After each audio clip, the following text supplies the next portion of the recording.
Good evening, everyone, and welcome to the Saco City Council meeting for Monday, April 6, 2026 at 6:30 p.m. Before we call the official meeting to order tonight, we do have a short workshop with Attorney Saucier this evening, and he will be presenting an update on TIFs for us. Good evening. Good evening. My name is Tracy Desjardins, Director of Economic Development. Tonight we have Bill Saucier, who's here to do our annual TIF 101. So after his presentation, if councilors have any questions, he's here to certainly answer them for you. Thank you. Thank you, and thanks for having me. Good to see you again. This is a fairly high-level sort of TIF 101, and feel free to interrupt me or ask questions at the end. But I'm just going to go over generally what TIFs are, the types of TIF districts that you can enact under Maine law, how you can spend TIF revenues, and I'll explain what TIF revenues are. The benefit to municipalities, called tax shift benefits to enacting TIFs, and then finally just a quick review of what you have currently in your TIF portfolio. So generally, what do I like to talk about when I talk about TIFs? It's really one of the few economic development tools that the legislature has given municipalities. It allows a municipality to establish a geographic area, typically around a proposed development or development area that you know is about to have some increased assessed value because of some investment in that parcel or parcels. Capture that new value. So think about it. I like to think about just sort of putting your arms around it, and almost like a zoning district. If you think of it that way, you're encapsulating, you have a map. And once you do that, it freezes the assessed value the year previous, interestingly enough, of when you put that TIF district in place. But any new value will be captured. What that means is it will be shielded from your state valuation. And I have another slide that'll get into that in a little more detail. The benefit, as I was suggesting, is for economic development purposes. You can use it to kind of target areas of your community where you'd like to have TIFs, where you'd like to have development, I'm sorry. Attract new investment of tax dollars, jobs, improve local economy. You can accomplish infrastructure projects through the use of TIF funds, through the use of your TIF revenues. And there is a tax shift benefit associated with TIFs. So this is a very high-level slide. I just recently updated this because it used to say $5 million, which is really not, nothing anymore. It's $5 million for big projects like this.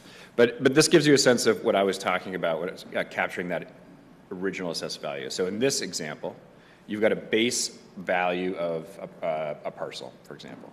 And you know someone's coming in of $1 million. So you're collecting general fund revenue taxes on that $1 million.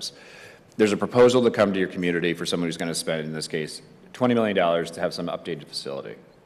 If the city puts a TIF district in place on that lot, that $20 million is sheltered, but you continue to collect taxes on that $1 million. So you sort of have two different buckets if you think of revenue. The taxes are the same, the mill rate is the same, but you're collecting them in different buckets, if you will, and they're treated differently for your purposes of your state valuation. At the end of, let's say, 30 years, which is as long as a TIF district can generally go, there's now an exception, you'll have it, the whole lot will just be in the general fund, $21 million. So that's a very basic how you'd kind of see how that's captured. There are some limits, so very quickly. While it is an economic development tool, the state has said there's some limits on how much of your area can be in a TIF district and how much of your the valuation can be in a TIF district. So generally, any single district cannot exceed 2% of the city's area, and the total of all your districts cannot exceed 5% of your acreage. There are some exclusions. So there's something called a downtown district, a transit-oriented district, and there's a community wind power TIF, which is very infrequently used. I have a slide on that in a second, but if you're in one of those TIF districts, you can exclude that. You can go over the cap with those. Similar with the valuation, what that means is that original assessed value, so before the development comes in and adds value, that number cannot exceed 5% of your total state municipal valuation in total of all your TIF districts. Again, there are the same exclusions. The district term can be 30 years, and everyone always understood it to be 30 years, but just a couple of years ago, the legislature did amend that statute to allow an extension for an additional 20 years, but that final 20 years, you have to limit your TIF revenues, 75% of your TIF revenues have to be spent on affordable housing projects or transit-oriented development. It was really done as part of a continued push by the legislature to incentivize certain affordable housing projects. So under this extension, you can have a TIF up to 50 years. And I have been doing a number of those amendments for some communities that have decided to take advantage of that additional 20 years. So very basic, there's two types of TIF districts. They act very similarly. There's the economic development TIF, which is what most people think of. That's reviewed by the Department of Economic and Community Development. The purpose behind it is to encourage economic development, redevelopment of your areas. And there are affordable housing TIFs. The purpose of those are to encourage affordable housing. And those TIFs are reviewed by the Maine State Housing Authority. But in short, they both work identically for your purposes. You're sheltering value, and you're using TIF revenues for certain project costs. I mentioned downtown TIFs. Downtown TIFs are TIFs that are used to incentivize development in your downtown, so you can have the full downtown corridor of a municipality. That's why the cap doesn't apply, is typically the valuation will be much higher. Sometimes the acreage is higher. They're developed in a certain way. The municipality has to have something called the downtown redevelopment plan in place before you adopt a downtown TIF district. There's a transit-oriented TIF. Working on a few of those right now, and that was added by the legislature a little bit later from downtown TIFs. Again, this is to incentivize transit development, so mixed-use transit-oriented development. You identify transit corridors within your city or transit areas. They're both defined by a sort of geographic limitation, and then you can use your TIF dollars for additional transit-oriented development projects if you put it. Again, those are also excluded from those caps because typically they're long areas. Finally, I put omnibus in there. Omnibus is actually a type of district. It's a designation you can give to your TIF district that would allow you to enter into multiple credit enhancement agreements with developers. Now, I realize when I'm doing this, I should have a slide before this to talk about what credit enhancement agreements are. And I will talk about it now, and I'll get back to it, because a lot of people, when they think of a TIF district, what they actually are thinking of is a credit enhancement agreement. A credit enhancement agreement is a contract, an agreement, to return some of tax dollars back to the developer. The idea being that it incentivizes the development to happen and be successful. So that's the economic development tool the municipalities have. And you're allowed, it's one way you can spend those TIF dollars is to have a reimbursement agreement essentially with developers. And if you have an omnibus TIF, you're essentially pre-approving that TIF district to have multiple credit enhancement agreements. If a developer comes to you, still would need city council approval each time, but you wouldn't have to go back up to the state to amend your plan. You're sort of getting pre-approval. Again, affordable housing TIF districts, Saco, I do not believe has any at this point. It's a tool that's used quite often in other municipalities.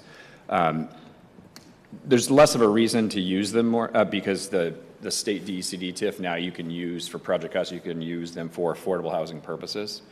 There's some nuances to both, but typically when I see them being used, or affordable housing developers will come to the municipality because they're applying for the low-income tax credit program, which is administered by the Maine State Housing Authority. As part of that application process, they need to show that essentially there's some buy-in from the community. They get points on their application by having a credit enhancement agreement. So it's typically, most of them always have a credit enhancement agreement of some kind. It allows them to get points on the scale, and there is not enough of those tax credits to go around. So it's a competitive process at Maine State Housing. So that's why Maine Housing was given that job of reviewing these TIFs, because they're typically already reviewing the overall financing applications from these developers. These will come in, I find, kind of last minute, because what will happen is developers are pulling together various financing packages. They'll come to municipalities and they'll say, we really need this to get, and typically, not always, but typically they're projects that municipalities want to see happen. So we're trying to get together and enact one of these TIFs. This is a slide just shows you how there's the process that you take. So first you develop a TIF proposal. I know you have in the city a policy. Not every municipality does, and I actually get questions. They want to see Saco's policy because it's helpful to sometimes have a policy to help guide the formation of a TIF. But it's generally staff, meaning developers, sometimes committees will get together and think about whether a proposed TIF makes sense and whether there's a credit enhancement agreement as part of that ask. Under the statute, there's only really one requirement, which is there has to be a public hearing, and that public hearing has a very specific notice requirement. You have to notice it in the newspaper at least 10 days. And they always want to make sure that happened 10 days prior. And then, of course, the legislative body has to vote for it. In this case, it's city council form of government. So you would vote to enact the TIF district. After that enactment, it would go to the applicable state agency. All of yours goes to DECD up at the state. And they have a TIF director there who would review it, and we work with that TIF director to make sure it gets approved at the state level. And there's some typical back and forth. We call that the technical review process. The state will not review it for whether it's a good idea, for example, to TIF. That's your decision, whether you want a TIF, the terms of that TIF, reimbursement provisions. The state's not looking at that. What they're looking at really is to make sure the procedural provisions have been met, that the project costs that you're putting in are eligible under the statute. So they're just making sure that you actually drafted it and approved it in a way that complies with the statutes. So I just mentioned the word project costs. Those are the types of costs that that municipalities can use your TIF revenues on. So it's very specific. These are not general fund dollars that are just within the discretion of the council. They are TIF revenues in which you can spend them on eligible project costs. And there is a project cost statute that simply outlines a number of project costs that the legislature does amend from time to time, adds different project costs based when they hear feedback. What you need to do is put the project costs you want to spend those on in your TIF program when you develop it in the first instance. So if you haven't seen one of your TIFs, it would be helpful. You may want to look through one of them, and there'll be a table in there that lists out when that TIF was sort of initially developed. Staff and council went through and said, let's put these costs in there. Get pre-approved for it, if you will. They don't have to always be very specific, so you can put the category. And as long as you have the category in there, the council could then, during budget time or whatever, use those funds. This can be amended, and that's actually one of the reasons we frequently are asked to help amend a TIF district. The process to amend it is the same as adoption, public hearing vote. But typically, municipality realizes, you know what, we have additional projects that we'd like to spend our TIF revenues on, and there are eligible project costs in that statute that are not in my program, and so I want to add them. We do that a lot. And one of the reasons why I get added, because the legislature does add project costs. So you'll see something that wasn't, maybe you adopted it 10 years ago, you weren't allowed to spend money on that. The most popular one right now are municipal facilities. So typically,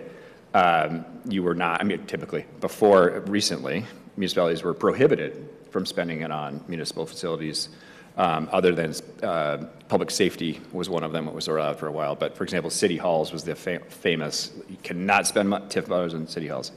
You now can if it's a municipally owned building.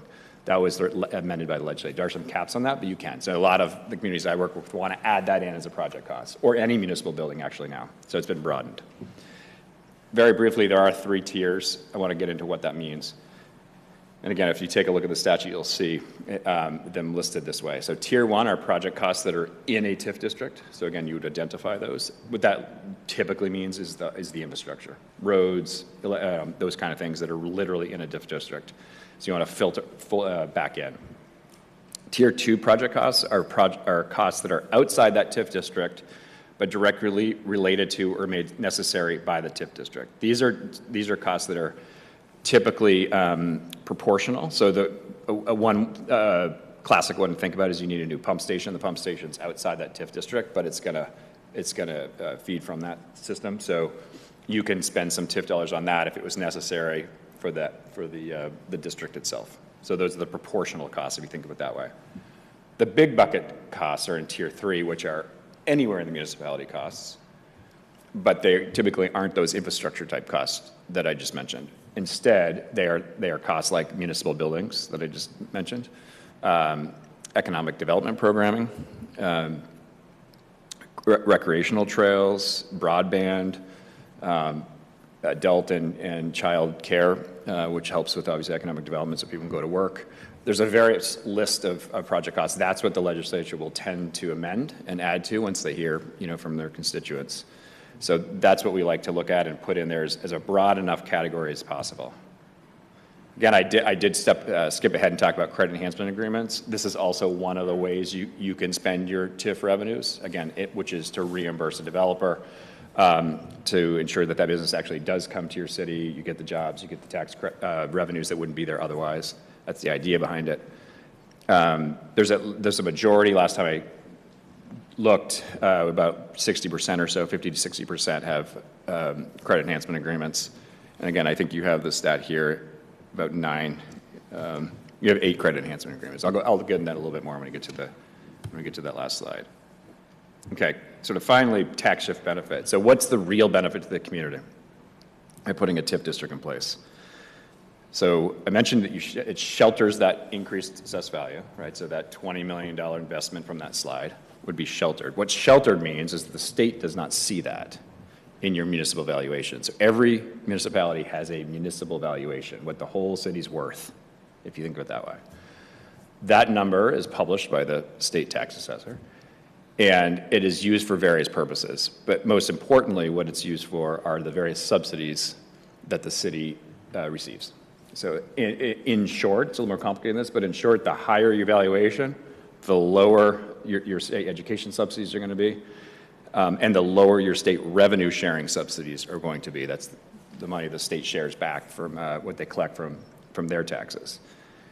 The flip is true for the county taxes. The higher your valuation, the bigger percentage of county taxes you're going to pay, because essentially the county just divides it by assessed value, by the municipal valuation. So if you think about it, by not putting that $20 million in your state valuation, right? So it's going to have sort of flip each of these levers a little bit. So you're going to get more. You're not going to lose, I should say, some state education subsidy. You're going to not pay higher county taxes based on that $20 million bump that you would have had in your state valuation. And again, you would also not lose the state revenue sharing that you would have normally received under that formula. So this slide I like to use just kind of gives you this idea, and it is roughly 50% for Saco last time we did it, which is a little dated, 3 or 4 years at this point, so we'd want to rerun it if you're doing a new TIF district. But we have a formula we use. It's used by the state and any municipal TIF attorney. We factor in, and by the way, we have to do this calculation as part of the TIF application process. So this is one of the things you need to show. And if you look at one of your TIFs, if there's a 30-year TIF, you'll see the 30-year projections on revenue and then what the tax shift benefit is. And what we do is you filter in the most recent data from the Department of Education, from Maine Revenue Services, from the county on taxes. We put in your valuation, and essentially every city is different. Every city or town is different in terms of what that is. Some towns are already what we call minimum receiver towns, or they're already getting very little in state education subsidy, so honestly, it doesn't help them that much. I worked with one town, maybe it was a 10% benefit. There's still some benefit, 10%. Saco is more in the just over 50%. Again, I haven't run it for a couple of years, but that's where it was last time it was reported. And again, what this is showing is, but for a TIF, if you take out those subsidy losses and things like that, you would essentially be getting 50 cents on the dollar for your taxes, because you'd be losing some of that subsidy and paying a little bit more in county tax of the new TIF revenue. Finally, this is just a summary so everyone sees what you have right now. You have 10 TIF districts in place. The first one is expiring in a couple years. And I just want to list them. I'm not going to go into detail about these, but I know that staff could give you some more information about each of these if you wanted. But just to give you a sense of where you are, a lot of them expire in 10 years or more. Your most recent one was the transit-oriented omnibus district. So you have both the downtown and the transit-oriented types of TIFs that I went over, and that goes out until 2051. And then finally, I don't have to tell you because you already have a TIF guideline and policy, but a lot of municipalities I work with do not. You're allowed to have one. You don't have to have one. You already have one. I think it's been reviewed and looked at, and so you're in good shape there at this point. That's it. Happy to answer any questions. I know it's very sort of high level and fast, but. Thank you very much. Any councilors with any questions or comments? Councilor Hewitt, then Councilor Gale. When a TIF district ends, what do municipalities usually do? Do they have an alternative, or do they create a new TIF district, or how does that It's a good question. So particularly for TIF districts that have a lot of value in them, they can be quite a hit to a municipality. So you want to get out ahead of that financial planning wise. So for example, what would happen is if you have a TIF district that now has, and this is true, some of them have like $100 million in captured value, right? Because it could be over 30 years, it could have been a fairly large area. At the end of that 30 years, that valuation will all be going now back on your valuation. And so you will experience those tax shift losses at that point. Quite frankly, that's one of the reasons why some municipalities have decided to push it out for 20 years using that new provision, even though understanding they're limited on how they can use their TIF dollars for. So transit-oriented, 75% has to be for transit-oriented or affordable housing. Otherwise, I think you just have to start planning for those purposes. Those subsidies do take a couple of year phasing, so it's not immediate. Like for example, I think it's one of the education, I think it's a 3-year average. So it will come on over time. You can, to answer your question, enact a brand new TIF district if you want to on that area, but you're resetting that original assessed value to its current value. Right, so you're still going to have all that value back on your municipal valuation, but you could start capturing going forward again for another 30 years if you want to. Thank you. Yeah. And if I could just add to that, staff is well aware of when all of these expire, and every few years we sit down and go over strategy moving forward, and we'll be coming, Tracy and I will be coming with Ryan in the summertime probably to go over TIF strategies for the future years and look at the tax shifts and when these are going to roll off.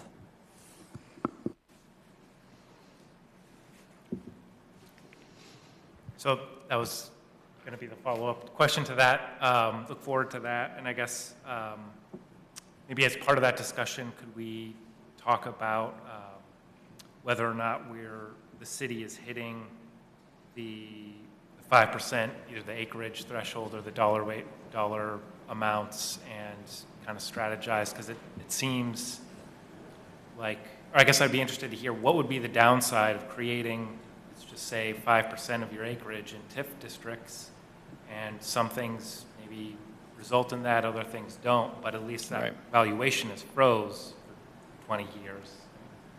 Is there a... So with we do have those numbers. I think Tracy can get in terms of your caps. You're not near your caps at this point. Nowhere close. Yeah, you're nowhere close to your Because caps. both the transit-oriented TIF district as well as the downtown TIF district, which is where the majority of our properties or our value is exempt from it. So we're nowhere near close to the cap. And then the second part of your question, the answer is you could do that. I think the downside would be if you just TIF up to the cap in anticipation of development. You may lose the opportunity if something comes to the community and they're looking for a TIF in an area that's not TIFed, you may not have the capacity for it. The other potential downside of just TIFing place areas without actual proposals is you may not have any development, and you're wasting your cap, essentially. It's sitting there. You're really not, other than inflation or what other, you're not really getting much value out of that, out of that sheltering. So that's why you typically not always wait for a proposal, that municipalities wait or understand there's a proposal coming or development coming, and so then you TIF that. There are a few examples where you don't do that, like the old-fashioned business park, right? So you used to see that. They put business park ready to go, omnibus, meaning you can do multiple credit enhancement agreements, and you're hoping people will come. But the clock is ticking, so right? So if you put it in and someone comes in 15 years, you're only going to be able to offer them a 15-year credit enhancement agreement, for example, if that's all you have left. I guess I hear so much from the school department and from council about our skyrocketing assessments, property valuations, and the impending, as you mentioned, education subsidy, county taxes, and state revenue, which we're going to deal with this budget cycle. And it Yep. seems like an opportunity maybe to help with that. We do have a lot of property in TIF districts right now, so you really have to look at how that's going to impact the overall budget, as well as when you put something in a TIF district, then those dollars can only be used for certain projects. Ours are pretty expansive, and they all pretty much align, like Phil mentioned. But there's also some impact there, and that's why we really have to be strategic and work with the council on long-term, how we're going to kind of align on a plan now that it's been a few years since we've done that. Great, thank you. Anyone else?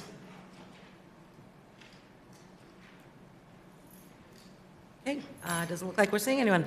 Thank you very much. Thank you very much for Appreciate having your me. time tonight. Push the button.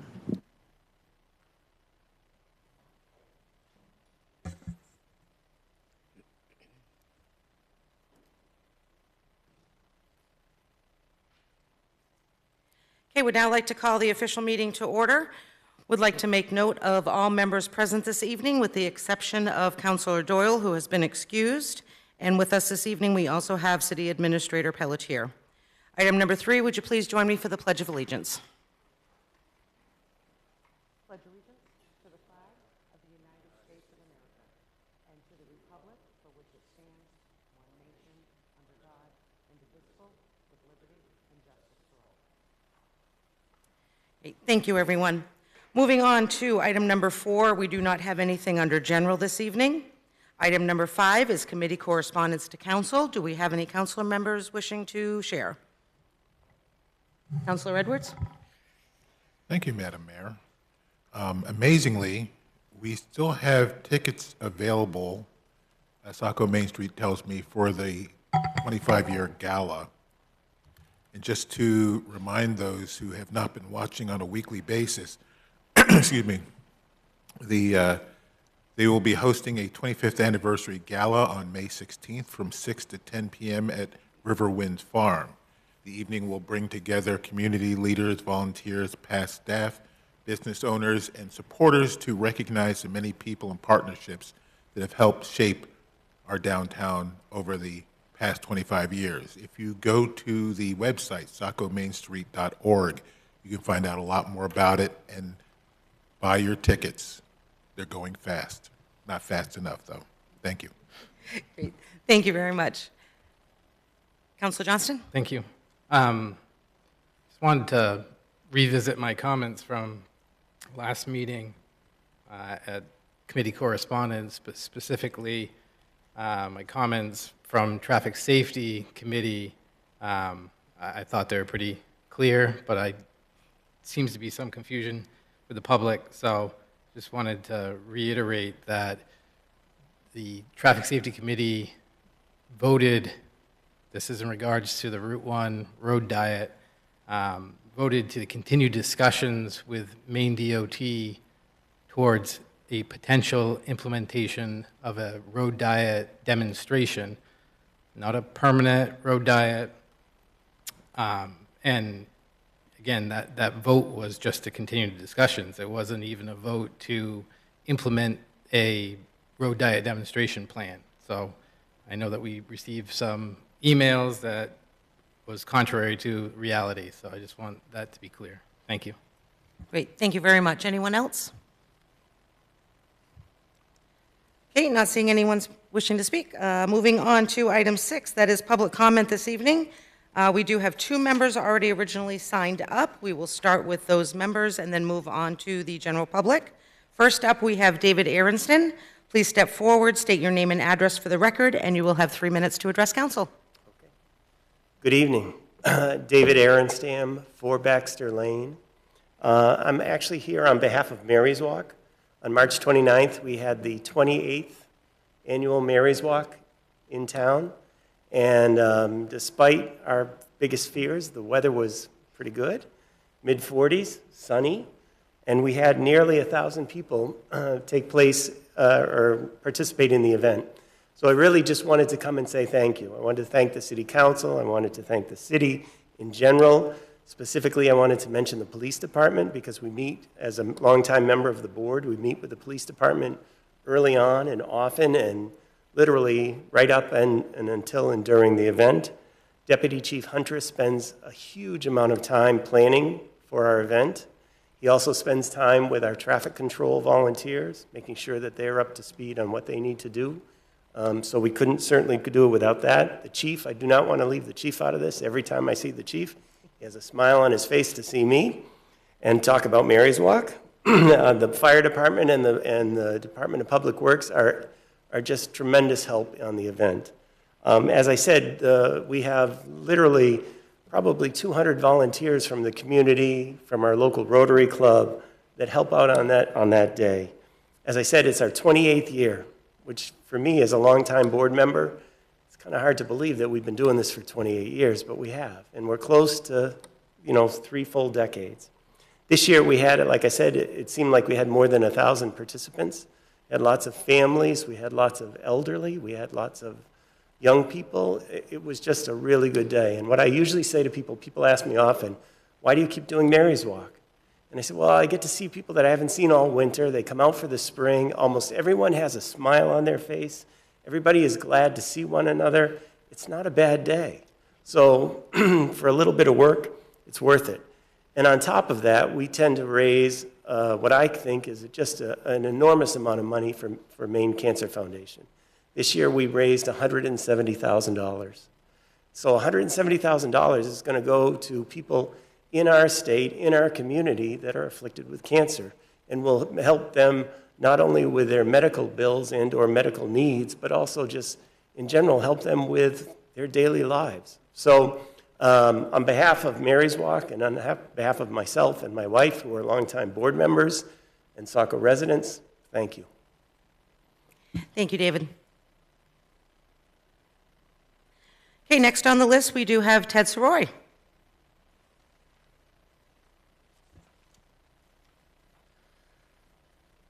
I'm Ted Soroy. I live at 38 Summer Street right here in Saco.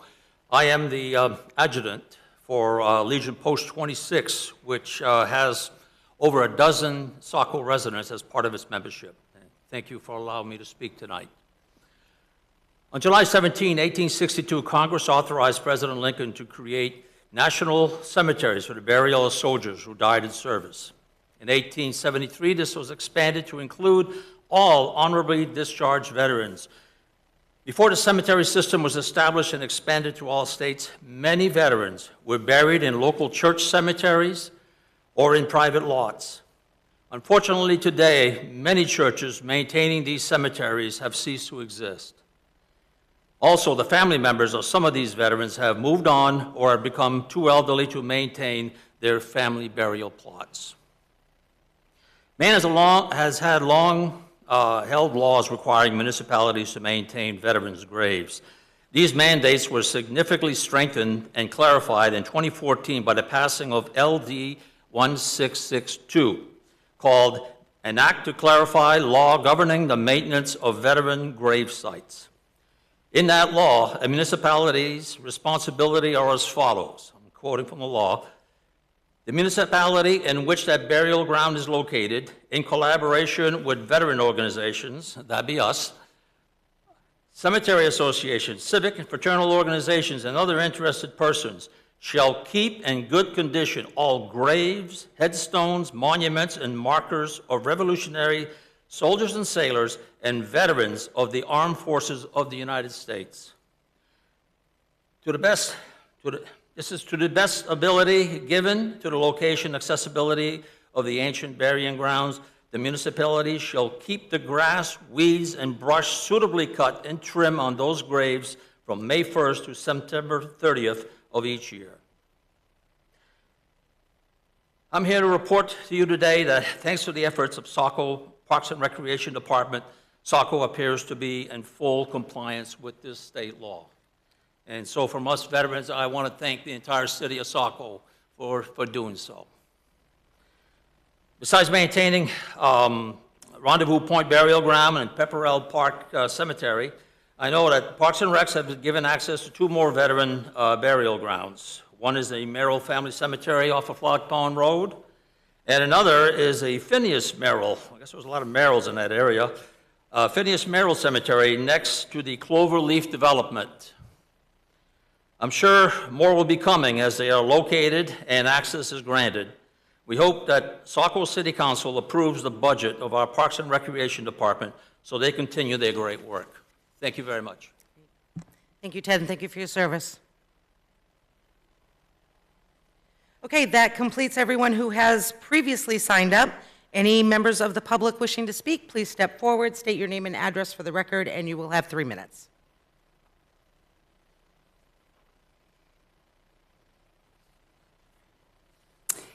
Hi, good evening. I'm Inga Brown. I live at 161 Simpson Road in Ward 1.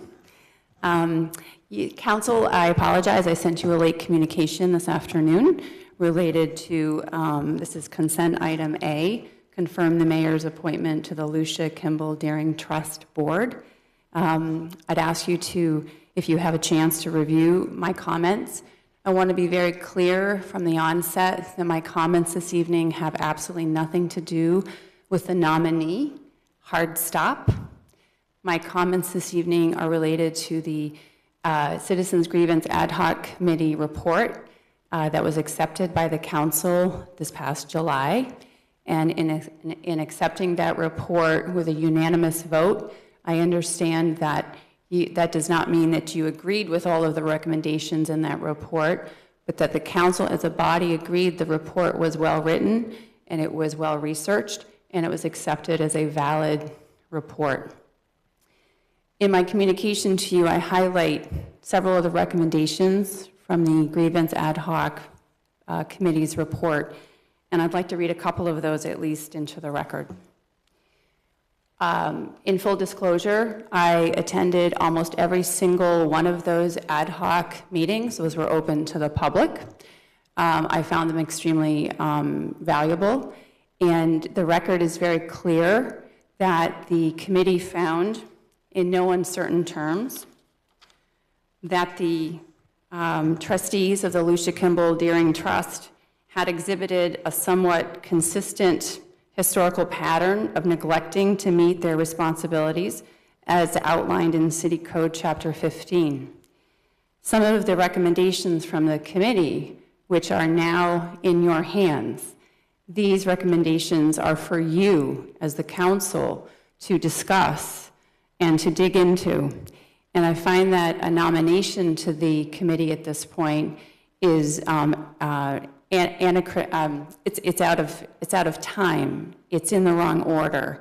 By nominating a new member to the board, the message is that the board is functioning fine, that status quo is working, and that there's really nothing wrong with the structure of the board, the history of the board, and that the board is in good shape, but that is not the case.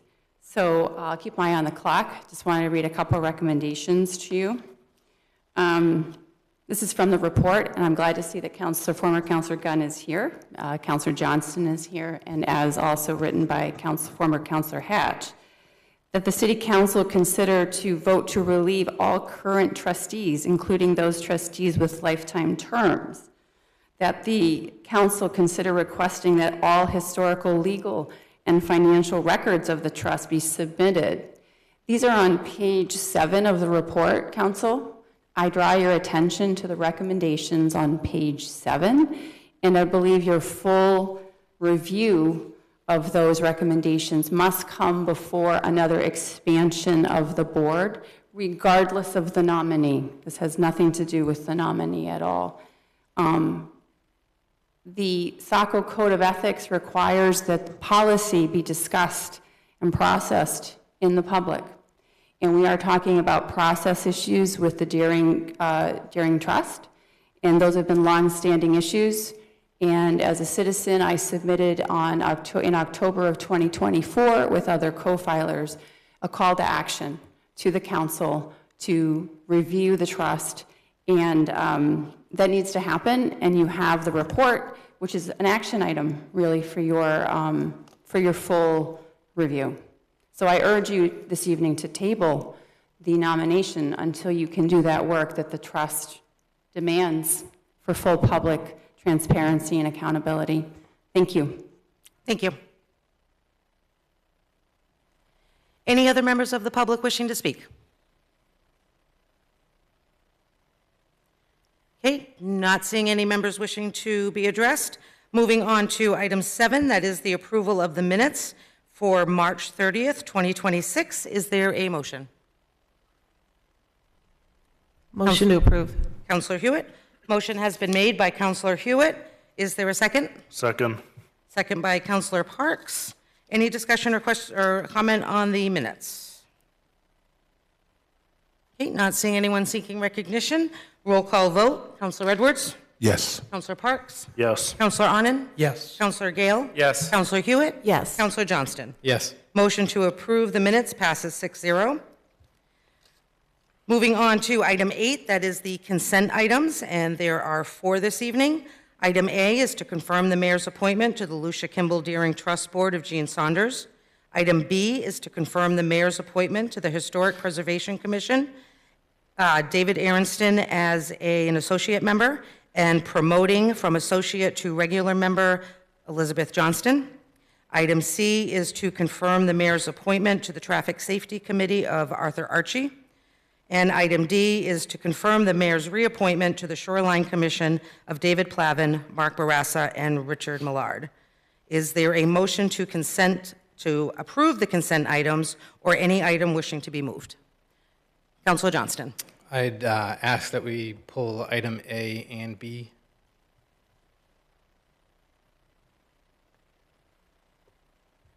Okay, we will move item A and B from consent down to item 9 under action. That leaves 2 consent items, item C and D. Is there a motion to approve? So moved. Motion made by Councilor Johnston. Is there a second? Second. Second by Councilor Edwards. Roll call vote. Councilor Edwards? Yes. Councilor Parks? Yes. Councilor Anand? Yes. Councilor Gale? Yes. Councilor Hewitt? Yes. Councilor Johnston? Yes. Motion to approve passes 6-0. Okay, moving on to item 9 under action items. Item A will now be moved down. Previous consent item is now item A, confirm the mayor's appointment to the Lucia Kimball Deering Trust of Gene Saunders, and that is Councilor Parks. Thank you, Madam Mayor. The City of Saco, by special election held on the second Monday of September 1917, as authorized by Chapter 95 of the Private and Special Laws of the State of Maine of the year 1917, having voted to accept the legacies and bequests of Lucia Kimball Deering as provided in the last will and testament of said Lucia Kimball Deering, dated November 19, 1915, said legacies and bequests, devices, and gifts which the City of Saco, oh my God, man, is or may be authorized to accept under the provisions of said Chapter 95 of the Private and Special Laws of the State of Maine of the year 1917, are hereby placed in the care, custody, and under the administration of 7 citizens of the City of Saco, who shall constitute a board of trustees for the care, custody, and administration of these funds and the income thereof, and to be designated as the Board of Trustees for the care, custody, and administration of the legacies and bequests provided for under the terms of the will of Lucia Kimball Deering, and all other legacies, bequests, devices, or gifts to the City of Saco for hospital purposes. Members shall be appointed by the mayor and the city council confirmation for a term of 6 years, beginning as each current member in 2009, on file with the city clerk concludes their lifetime term, initially with 2 terms being appointed for 6 years, 2 members being appointed for 4 years, and 3 members being appointed for 2 years. Vacancies that occur in the Board of Trustees by death, resignation, or removal from the City of Saco, or by failure to qualify as provided in subsection 1512 shall be filled in the same manner. Be it ordered that the City Council confirm the mayor's appointment of Gene Saunders to the Lucia Kimball Deering Trust Board for a 6-year term ending on April 6th, 2032. I move to approve the order. Thank you. Motion has been made by Councilor Parks. Is there a second? Second. Second made by Councilor Hewitt. Comment and discussions. Councilor Johnston. Thank you. Well, given my prior role on the grievance ad hoc committee, I think it's germane to me to make a comment here. As Ms. Brown indicated, on July 28th of 2025, former councilors Gunn, Hatch, and I delivered to council the final report of the Saco Grievance Review Committee. This report was accepted by council. Over the course of the last year, council, along with staff, has worked to address the 5 calls to actions. Item 4 of the final accepted report were issues pertaining to the Lucia Kimball Deering Trust. There were 5 recommendations the ad hoc committee suggested to be taken. To date, there have been several general discussions, I think we're all aware of, about a path forward with legal counsel, with the last scheduled consultation having been rescheduled to a future date, which we've yet to have. Again, no formal action has been taken by council to address the concerns of the public nor the ad hoc report.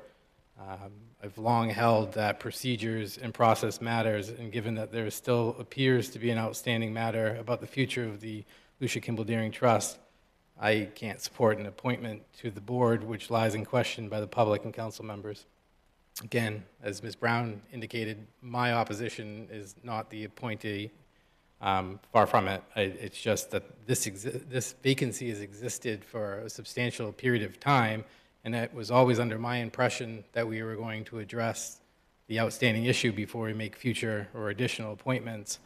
So again, for me, it's an issue of process and procedure.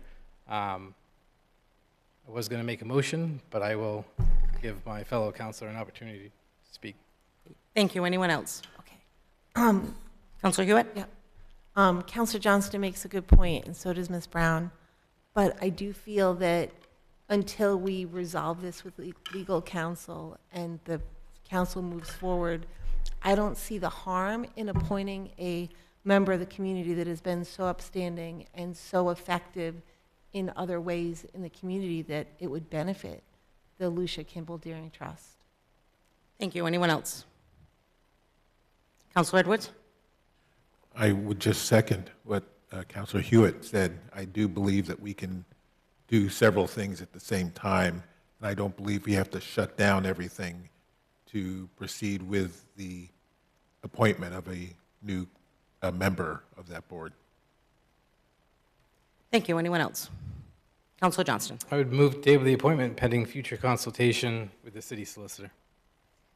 Motion to table has been made by Councilor Johnston. Is there a second? Second. Second by Councilor Gale. Roll call vote. Councilor Edwards, sorry. Yes, Councilor Edwards? No additional comments. No. Councilor Parks? No. Councilor Arnon? Yes. Councilor Gale? Yes. Councilor Hewitt? No.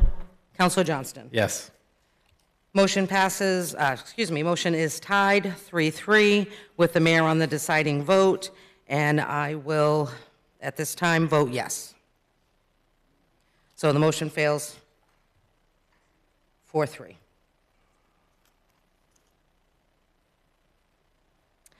Okay, moving on to what was originally consent item B, which is now action item B. Confirm the mayor's appointment to the Historic Preservation Commission of David Aronston as associate and the promotion from associate to regular member Elizabeth Johnston. And that is Councilor Hewitt. The Historic Preservation Commission is comprised of 5 regular members and up to 5 associate members. Serve terms as outlined in Section 230-1902 of the city's ordinance.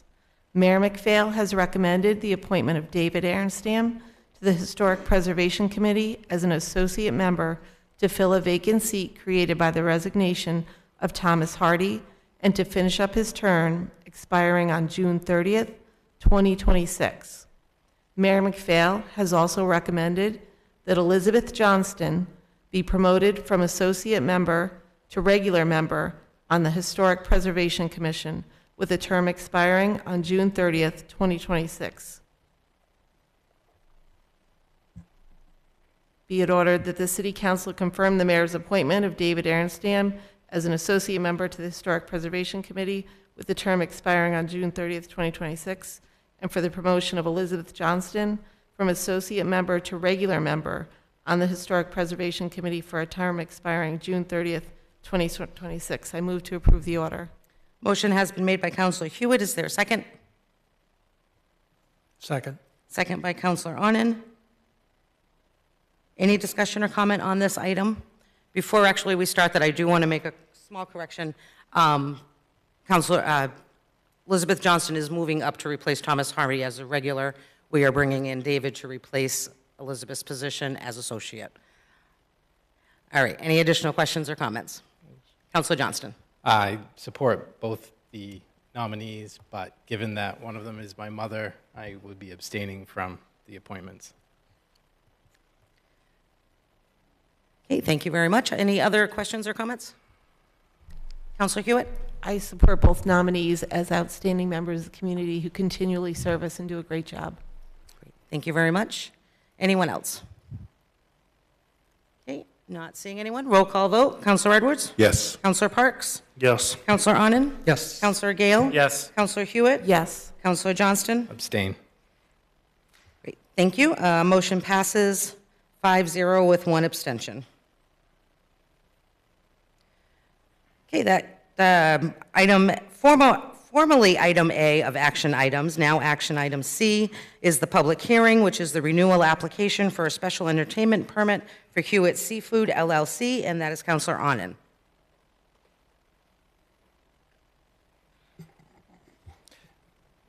Hewitt Seafood LLC, DBA Hewitt Seafood Restaurant has applied for renewal of their special entertainment permit.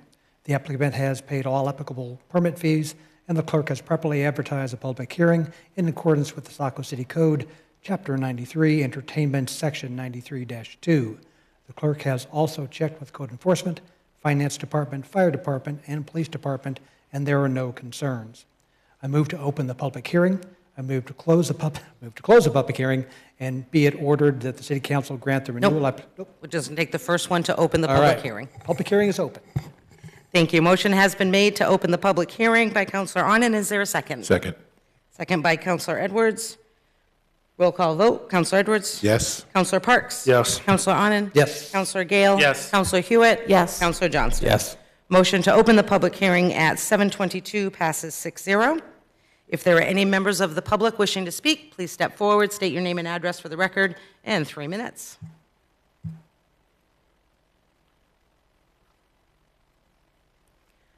Okay, not seeing anyone seeking recognition. Counselor Onen?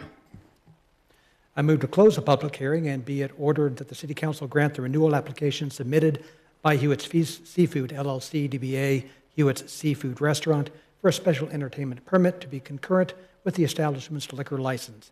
I move to approve the order.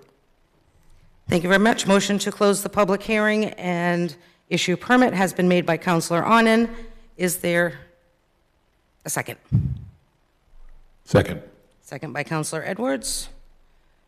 Any comments or questions made by council?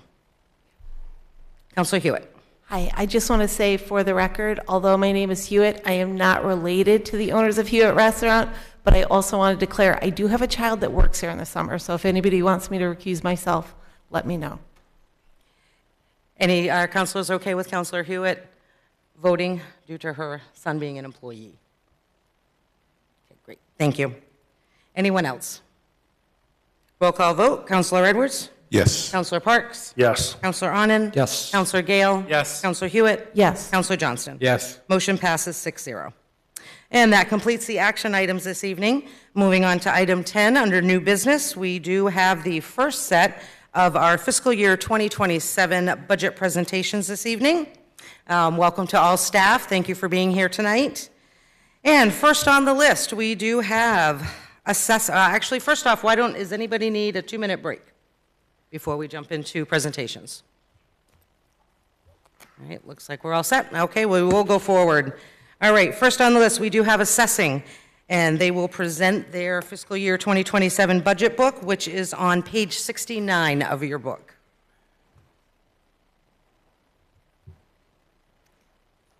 And invite Assessor Kearns and Deputy Assessor McCarthy up. Good evening.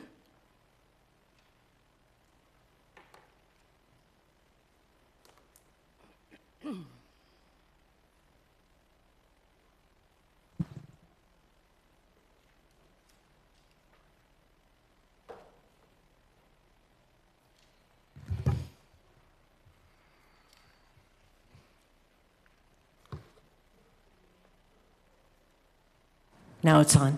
Good evening, Mayor, City Councilors. And, yep, we're first assessing. So I'm going to start the presentation, and then Sean will take over. So starting with our org chart here, we're a team of 3. Myself, I'm Kate Kern, the assessor, and next to me is Deputy Tax Assessor Sean McCarthy. And we have one other member of our team. He's a property appraiser. His name is Antonio Giano, and he just attained his certified Maine assessor's certification last week. So we have 3 CMAs on staff. And our positions, it's worth noting, are 75% of our department salaries are paid for out of the general fund, and 25% are paid for out of TIF funds, which you just had your TIF 101, so we're part of being covered partially for administrating, helping to administrate the TIFs by keeping track of the values. So I'll turn it over to Sean. He's going to talk about some of the things we've done this year, some of the highlights. Thank you. So as I'm sure many of you know, we had a commercial and industrial revaluation this past year. So I pulled some numbers about that, and in addition, just where we are as a city right now in terms of growth. So we brought in about $350 million in new value through that revaluation, through a combination of data that was just missed and updating the existing data we had on these properties. As a result of that, the whole time I've been here, Saco's been about 20% commercial, 80% residential, shifted about 4% to the commercial, so 24% commercial, 76% residential. Not a huge change, but it is a shift.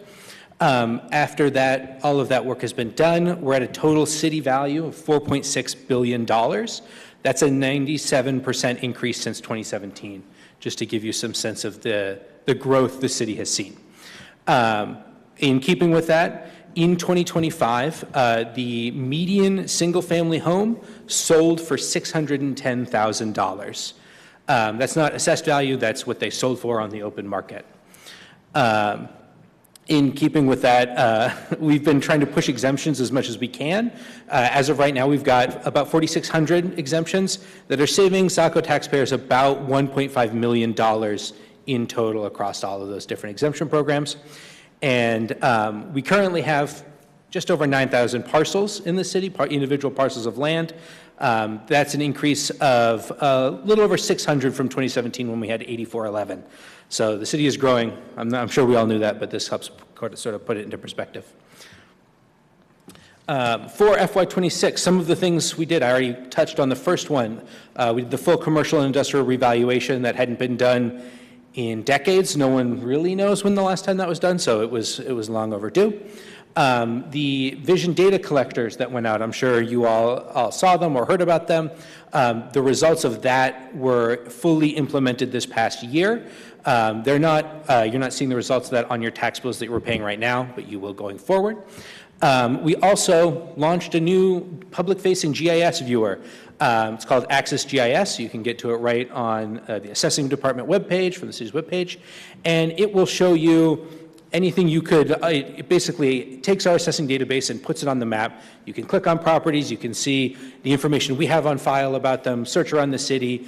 You can even look at the TIF districts. We were talking about that earlier if you wanted. They're on there as well. It just makes all of the data that we're collecting in the assessing department much more accessible for the average taxpayer.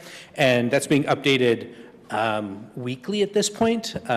So the data is pretty fresh. Looking forward to the coming year. We're in the process of updating our tracking and recording of new building permits, right? We just went through all this work to get our data as accurate as possible. We want to make sure it stays as accurate as possible for as long as possible. So we're updating the process and hopefully fully automating the process of pulling that data from the code department, getting it into our system. So hopefully things won't get missed, at least the things people get permits for, which isn't always everything. And so for the next goal, it's our ongoing goal every year to keep our residential, business, and commercial properties equalized, meaning that we just keep everybody paying their fair share. So we estimate this year an additional $85 million in new value, which is just, we can quote that number now because it's including building permit work and new construction. So, and that's about the average. 75 million is about the average on an annual basis. In addition to that, we'll be analyzing all assessments across the board to keep our ratio above 90%. So we'll be analyzing all the sales. And I don't know if you all know, but if you, according to the state, if you're at 90% or above, then you can claim all of your exemptions and you don't have to factor anything. It's really it's where you want to be, anywhere between 90 and 110% of the market value. So that's our goal every year, is to stay at least 90%. So I'll just restate that we will be looking at all of the sales across the board and seeing where we end up, and we'll be changing assessments accordingly. And in addition to that, we're continuing our goal of increasing transparency in the process, transparency in the data we collect, and access for taxpayers. We want to make it so that you don't feel like, well, I don't know what they're assessing me on, I don't know what what they're doing with any of this data. We're trying to make that as visible and out there as possible, so people understand what we're taking in, why we're taking it in, and what it's going towards. So hopefully we can continue to make that happen. As far as budget changes from last year to this year, our budget changed in total about 4.5% in comparison to FY26. We're at a total of $304,000. About $13,000 of that is cost of living adjustment, and there is a small $265 net decrease in operating, primarily driven by moving funds from one portion of our budget to the personnel summary. So it looks like a large decrease, but really the money just moved places. In Budget Book 70, you can see this chart that shows the entirety of our budget. That's that. This is how you can get in touch with us. assessor@sacomaine.org is the easiest, or you can just give us a call. Great, thank you very much. Any questions or comments from councilors? Councilor Hewitt? First, thank you guys for all your hard work and what you did to assessing the properties and providing all this information for us. I do have one question. Under other benefits, I'm just wondering what that would cover. It's a $1,630.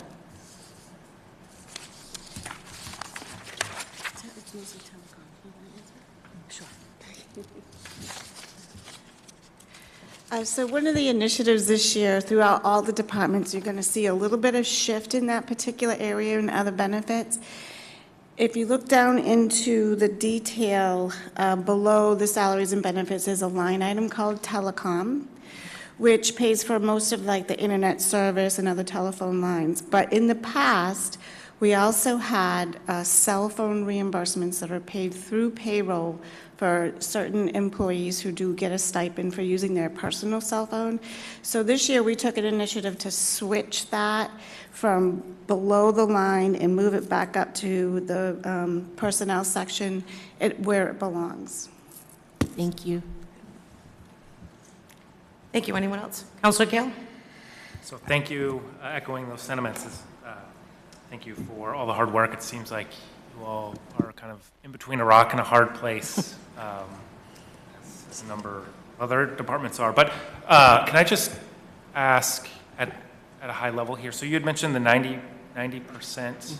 Can you explain to someone who has zero knowledge of? Sure. So you mentioned the exemptions, but can you talk about why that number, the 90%, is so important and what that means to the taxpayers? Absolutely. So we keep track of our sales, as does Maine Revenue. So Maine Revenue knows what the market value is in our town, as they do with every town. And so here's your market value, what sales are, where the sales are happening, and then here's your assessed values. Normally, they're going to be below the market.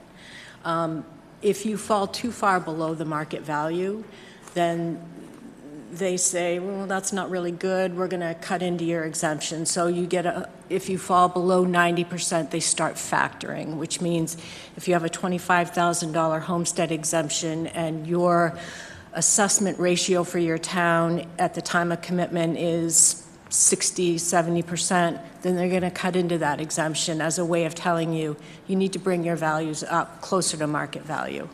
So every assessor, I think, tries to stay at a place where you don't have to factor. So that's 90% or above. And that's blanket for everyone in? It's mass. It's mass appraisal. So they take into consideration every single classification of property. Thank you. Yep. Councilor Ronan. Was there a period of time when the percentage assessment was actually less, and the target was less than 90? Or has it always been 90%? With the state? Yes. It's been that way as long as I can remember. Sean, do you know of anything different? No, not as far as the reimbursement is concerned, because that's really the line as they start cutting into your reimbursement for your homestead and things like that. I know 70% is the hard line, where if you drop below that, it's now, okay, you're now out of compliance with statute, and they'll have harsher penalties, but I don't know of any time that the reimbursement level was different. Thank you. I can also just say I've been at this for 27 years, and it's been 90% all of those years, so. Thank you. Anyone else? Okay, not seeing anyone. Thank you very much. Thank you.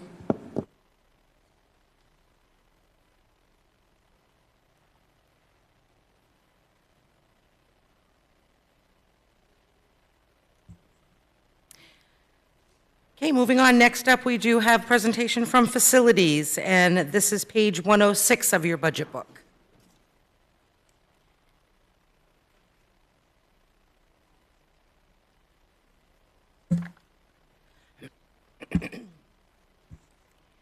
Good evening.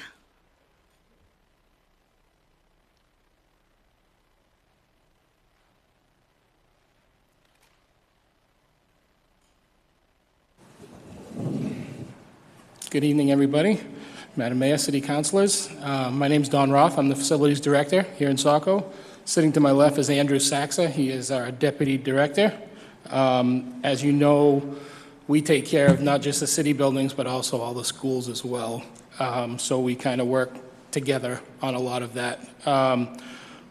We work out of the Department of Public Works building, but we also have a satellite office down at the superintendent's office, so we can go down there and hide if we need to, or get away a little bit. Take a look at our organizational chart. That's the basic city org chart. That's not including the schools or anything. That's what we are presently running and increasing. As you can see in the budget coming up, we're looking for a couple of the staff to add to this at this time, just because of the workload and what we are handling. We also, when we move forward here, I'll explain that a little bit so you can understand it a little bit more. General fund, this has changed a little bit from last year. As you know, last year was the first year of this department, so I sat up here and said we have no increase from the year before because there wasn't one the year before. This year we do have an increase because of a little bit of a reorganization. As far as our salaries, the two of us are literally, we are paid 60% through the school, 40% through the city. We've worked that out with the school well over a year ago. It's working, I think, fairly well. We haven't got a whole lot of complaints. So right now, that's the way that we're sticking with it. This next chart is our major org chart. This is everything. This is city schools. You can see that it increases quite a bit on the amount of people that we have. We have 20 custodians that are working throughout the schools. We have one custodial supervisor.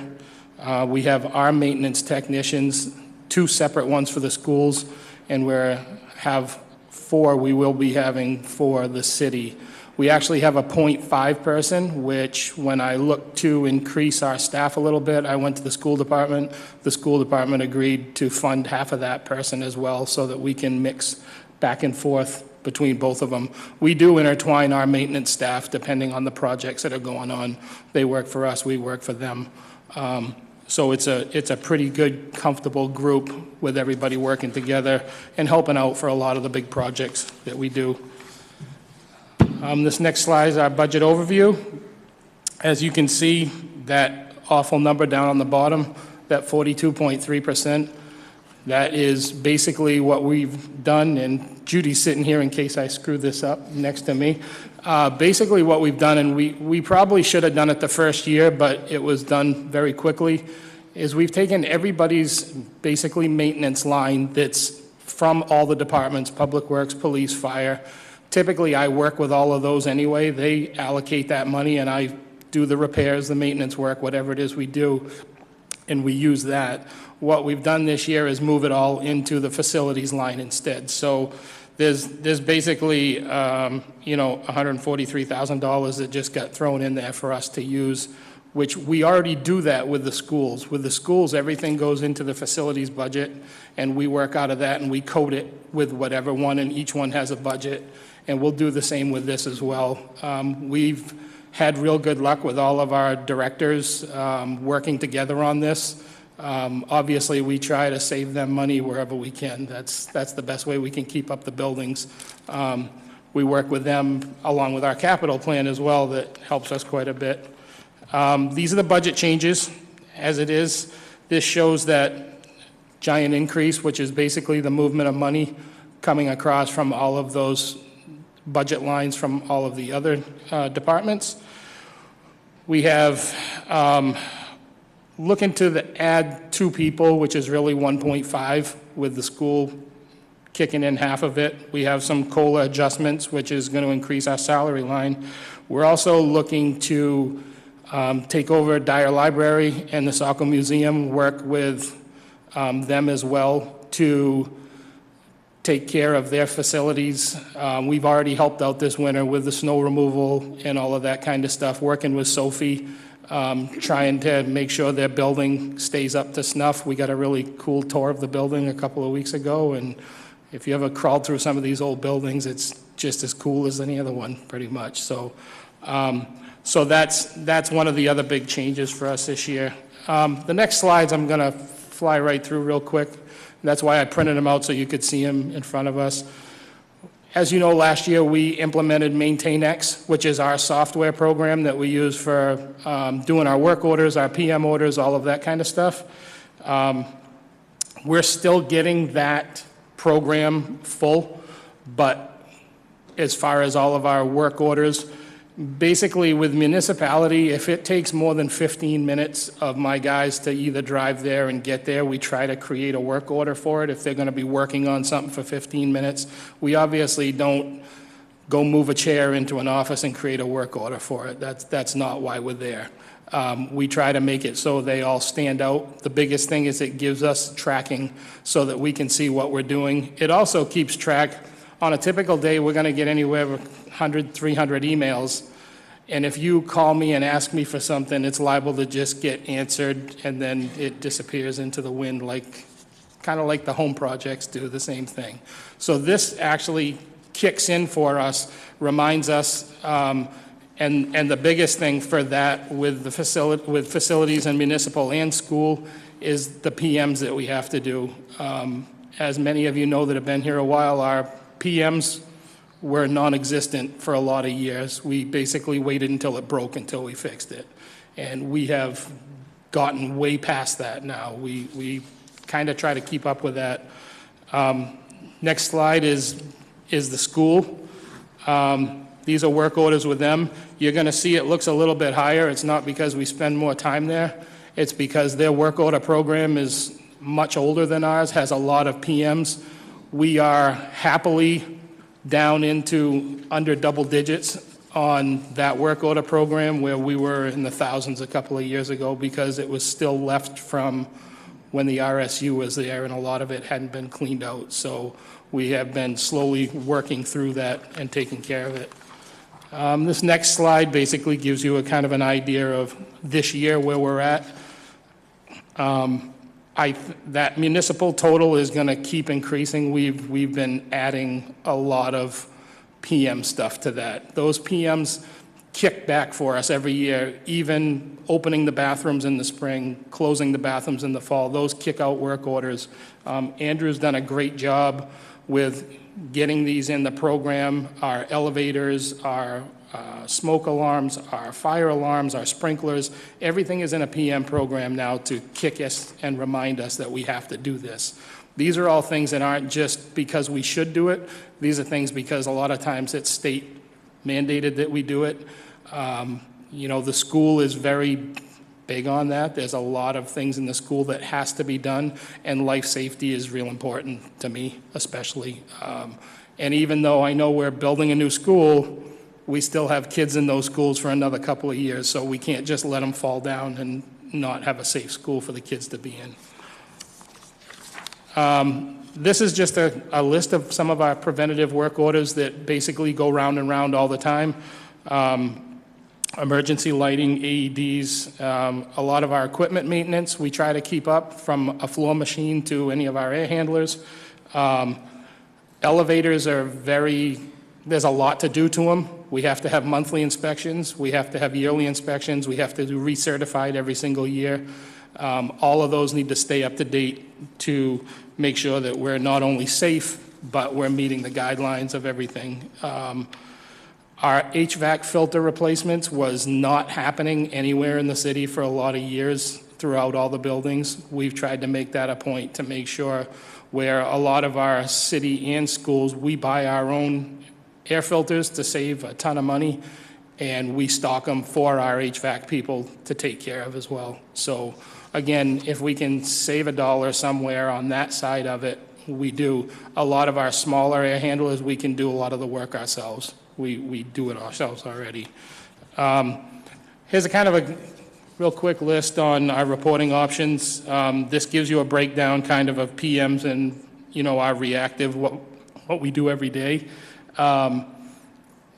We try to stay on the PMs pretty regularly, and my house on Saturday morning, all of the work orders that are overdue for that week starts buzzing in on Saturday morning about 9 o'clock. I haven't shut that one off, so I usually listen to that one. It is a really strong program for any municipality, any household, anything to have something like this, because it does remind you, once you put it in there, until you make it go away, it's going to keep coming back and coming back and coming back. It also allows us to, we've tried really hard this year to, as we're buying something for a building, we put that into the MaintainX as well, so we can look and see what we paid for it, when we bought it, something goes bad, we can see when we did it last. We will continue to grow that, so at some point we'll be able to walk up to an item, scan it with our phone, it'll go into our inventory, and we'll have it right there for us to not only keep an inventory, but actually know how much it's costing us. This next Facilities in Action is just a quick little, in case people don't realize what we actually do. I'm not going to lie, we're usually the ones that aren't in the picture, because we're there before everybody and we're there after everybody, and all the good stuff that happens in between, we're usually working. So these are just a couple of the highlights that Facilities takes care of. The key card access, we manage all of the key card access in the city as well as keys. New employee comes in, it goes through us, we have to put them in, we keep spreadsheets on everybody, we make sure the cards are up to working properly. New cards if they're broken. All of our city vehicles are all in this program with a sticker on their windshield so that they can get into Public Works at any hours of the day. New employees that come on, it comes directly to us, and we fill out that person and we get them a new card or an access code or whatever we have to do. We take care of the voting every year, which is set up, tear down, ready, work with Thornton Academy. A couple of years ago, we were lucky enough to, when Pat Fox was here, we bought a good-sized job trailer that is our voting trailer, so we can keep all the equipment in the trailer except for our electronics. So come voting time, we pull that over to Thornton, we unload it, we park it there, we fill it back up, and it stays there. We used to have to truck stuff up to the attic or down to the basement every single time. It would take us 2 to 3 days for pickup and tear down afterwards. Camp Ellis, Bayview Beach, and the Foss Road, they are all 3 bathrooms that are seasonal that we open in the spring, we close them up in the fall. We maintain those during the summertime with cleaning once a day. every day, including Saturday and Sunday, so we go on a rotating schedule over the weekends in the summertime.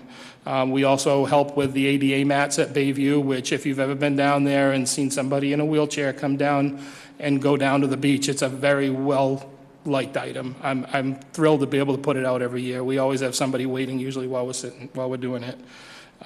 Again, the safety and compliance. We have to keep everything up to date. That's our fire alarms, our elevators, all of our emergency lights. We try to have everything documented, so if anybody asks us questions, we work with the vendors and keep those up to date. Event setups is basically facilities, whether this room is set up like this for a meeting at night or traffic study or any meetings, we usually are involved with communications to set it up and get it ready. There's a lot of different setups, trust me. Transportation Center, we maintain the Amtrak building. We do the snow removal on that, which starts at 5 o'clock in the morning and ends at up to 1:30 if it's a special event. We're over there taking care of that. We do have a company that we sub out the custodial to 6 days a week. We take care of the other day, and then we work with them. We buy all the materials. We supply everything for them. We work along with them. Very nice company to deal with. We're having good luck with that. Some of our accomplishments this year, we've got a new facilities building up at middle school that we're slowly getting ready. We were able to leave our trucks and toolcat inside the building for the winter instead of taking it out, having it out in the snow. We've done some work over at Burns School with new fire valves. Again, these schools are still being used for another few years. We can't just let them slide. We have to keep them up and make sure everything's all set. We had a new boiler, not a new boiler, but we fixed the boiler that was there. One of the big things that helped us this year, we got 2 full-size vans from our little minivans. We're able to outfit those with full tools, toolboxes, racks, parts, everything for our people, because for somebody to run all the way to Home Depot or somewhere to get a toilet valve in the afternoon, on top of the cost, is a waste of labor and a waste of time. So we can buy online in stock. Don't even have to buy it in bulk. Just buy it online wherever we get it at. We get a lot of deliveries every day, it seems like, with something coming in. We do try to stay stocked up on a lot of those parts, so we keep stuff there. Obviously, our work order program, this is also helped by all of our department heads by using the work order program. If they put it in, we see it. If they don't put it in, it doesn't get there. We have some goals this year that are big ones. We need to do the police department sewer pump station. It's not working correctly. We spend a lot of time over there keeping that building flowing. Remember, that building is 7 days a week, 24 hours a day, so it's a high-use building. We need to finish our building inside so that we can stock our parts and keep everything right where it's supposed to be. We were able to save probably close to $75,000 by not using the building that the school bought originally. We put up a different building with a second floor on half of it, so we have it for parts storage.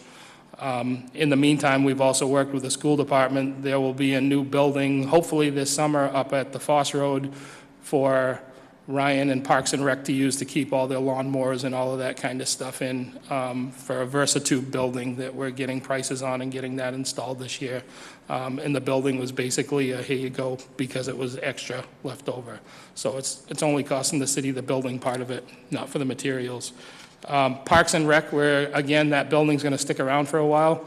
We did the roof on one side of it. We're gonna do the roof on the other side this year. We have a condensate system that we're actually doing in 2 weeks. We're gonna do that over April vacation. We've got it all set up to go. So we are part of the Energy Committee and work with them on trying to save money, obviously, on heating and everything, excuse me, everything else that we can.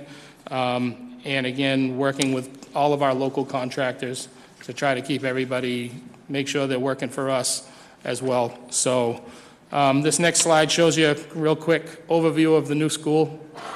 I get lots of emails every day from the company that's building the school. They use a program called Procore. Everything that's on that school is documented 100%. If somebody turns a screw and they want it to move a different way, it's documented in Procore. It seems like a very good program. The company so far is doing a really good job, as far as I'm concerned, working and keeping us in the loop with everything. It's a big building, and I mentioned it this morning to Ryan about it. The building between the two, there's 440 doors, I believe, and there's 100-plus toilets. So we're going to be having some extra stock in hand when we get this building up and running, because kids aren't real gentle on buildings, so I don't see anything going away. Real quick picture, that's our facilities group right there that all got together for a quick Christmas in the afternoon just to get everybody and meet everyone. And that's our contacts. If you'd like to get a hold of us, feel free at any given time. Reach out really quick, please. Any questions, I'd be more than happy to try to answer them for you. Great, thank you. Questions or comments? Councilor Gale. Just a couple of quick questions. For the school staff, are we hiring them, or is it the school and your supervisor? So the two new people we are hiring on the city side. One is, hopefully, a good chunk of that is going to come from the Dyer Library and the museum, that we're taking over that to cover that. The other is a .5 person. The reason for that is we've been trying to hire almost a full-time painter. We spent $128,000 in painting last year, besides what we do ourselves, which is a lot. Painters have gotten extremely expensive since COVID. I can honestly say I've been doing this since before COVID. Before COVID, I would sit here and say, we'll go get a vendor and hire them and do it. Since COVID, everything has gone up to here. We can do a lot of the stuff ourselves for a lot less money having it in-house. We've turned that corner, unfortunately or fortunately. So this person that we're hiring is pretty much a painter to go back and forth. Like I said, we spent $120,000+ and we waited a long time in between. This would give us the chance to turn them over a little bit quicker and stay up on things. And then in terms of the work orders and the charts, I'm curious to get your perspective on the school side with the middle school versus some of the other buildings. I guess my child's not in middle school yet, so I'm only in there for certain occasions. But I guess I'm just curious to hear your perspective on in what sort of state of repair that building is, because that's going to be the one that is going to be with us for the longest. And I'm going to say it's in excellent shape, but still needs work. There's still things that haven't been done. However, I stood in front of this council as well as the school board, and everybody agreed that's the school we're keeping. So we've got to make sure we're not letting that one slide at all. We have found some issues with those expensive boilers that were put in years ago. Nathan's looking at me, and I know exactly what I'm thinking about. We've got most of those working the way they're supposed to be working. We've done some life safety up there. The middle school is probably one of the major concerns as far as upkeep and keeping it looking nice and we did the gym floor this year. Was not really necessary, but it was something that needed to be done, and we've had such great comments about it, and it's actually safer. They were having a lot of problems with slip and falls in there and everything else. But the middle school is the one that if we're going to do a giant capital project, it's probably going to be up there. But Burns School, Fairfield School, I didn't even mention the water main break that we had this year. We had 2 water mains break within weeks of each other. Shouldn't have happened, but they did. One was at Fairfield School. Between working with Public Works and local vendors, we only lost 2 days of school instead of a week to 2. Our cost on those was minimal compared to what they probably would have been in another community, thanks to Public Works. And again, some of our local Shaw Brothers did a lot of work for us. They happened to be doing a lot of the wastewater, so they were already here and had their equipment, so we were able to use them. Middle school was the same thing. That was a major break that we managed to, and I actually found that on a Sunday morning driving through the school, checking stuff, and saw this water coming across, so we were able to stop it, but yeah. And then just a last question, in terms of just the volume of work orders combined, school and municipal, do you all have a goal or time goal in terms of clearing those work orders, or? They'll never clear. They'll never go away. If we can, I'm already thrilled that we're keeping them under 100. is huge, because you got to remember, the school work orders versus the city work orders are completely different. The school work orders might be a loose handle on a door, somebody ripped off a coat hanger off the wall. Those are all work orders that get generated under school dude and come into us. The work orders on the city side might be building a plan and wall in, in the office, or renovating a room, or doing something like that. So they're not really compared side by side, but they'll never stop, because our PMs keep rotating around and become an active work order anyway. So we might be down to 30, and then all of a sudden Saturday, all the PMs hit at the same time, and now we're 60 again. Right. Right, I guess I just meant in terms of when the person enters the work order into the system, the request to completion. A lot of them are that day. And we have a low, medium, and high level. Fire department, police department, obviously very high, but a toilet broken, water leaking from the second floor, anything becomes high priority. We typically jump on those right away. We trust that people will ask us or let us know if it's that bad, but they are kind of gone over daily when we do them. Yep. Thank you. Thanks. Councilor Johnston. Thank you. I was just going to add to Councilor Gale's comment. My daughter's at the middle school. My son will be there next year. I would just say that over the last 4 or 5 years, the monies that council and the school board has put towards the middle school has changed that building remarkable. It's still an old building and stuff breaks, but it's definitely far improved from where it was, certainly even when I was there. I think things were broken that were broken when I was there, 20, almost 30 years ago. And then just overall, since, and again, I'm not in the schools daily, but I would say overall, what I've seen since the city has taken over facilities, the schools before were just, Band-Aiding as they went along, which totally makes sense. But now, on any given day, you'll see, city staff there maintaining the buildings, and just overall appearance when I've been in the schools, it's night and day difference. So I would say that relationship's working out from my perspective, and it shows. So, thank you. Thanks. Anyone else? Councilor Hewitt. I just want to thank you and your team for your responsiveness and for the efficiencies you've created that's provided savings to our taxpayers. So thank you so much. Thanks. Thank you. Anyone else? Okay, I do have a quick question. If we could go back to the library addition. Did you say that of your 2 staff that you're requesting, one is going to be primarily the library? It's going to be a big part of it, but our custodial staff, which we're going to take over, is going to be obviously. So we have on the city side, because of the union, our people that are coming to the union are custodial / maintenance. We've had people out sick, so my maintenance team is also going to be cleaning toilets or going to be mopping floors if they have to, whatever it is. When we take over the library, we've worked with Sophie already. We will be doing custodial over there. So there'll be custodial, obviously, on the hours that work for them, as well as the maintenance. I don't think it's going to be, well, it is a full-time, because you might not have the person in there, but you have us that are doing the alarms and the security and all of that kind of stuff that needs to be done over there as well. So it's not just the person that's actually in the building. There's way more than I ever thought would be behind a desk or making phone calls or meeting with vendors. The other part of that is I don't like to send a vendor to a building or anywhere without one of us being there. So we're typically running around. That's why our cell phones are up there, because if you want to get a hold of me, call my cell phone. You call my office phone, I'm probably not going to answer it. That's just how it is. If we can keep an eye on a vendor, we're obviously going to get more out of them typically. So. Great, thank you. Anyone else? Okay, not seeing anyone. Thank you so much.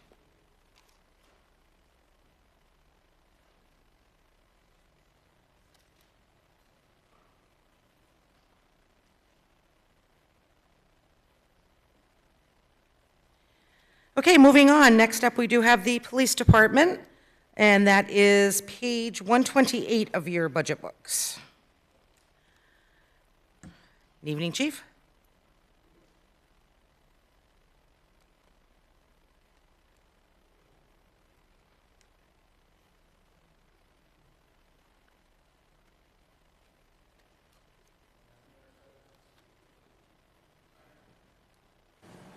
As the mayor said, it's page 128 on the budget book is where we start. Start off just quickly to show you what our current organizational chart looks like. Pretty standard for a police department. This is a summary of our positions. As you can see in FY25 and FY26, we were authorized for 57 full-time employees. There is a request for a police officer and a half-time position, which is a video manager. So as you can imagine, between the in-car video and the body-worn camera video, there's quite a bit there.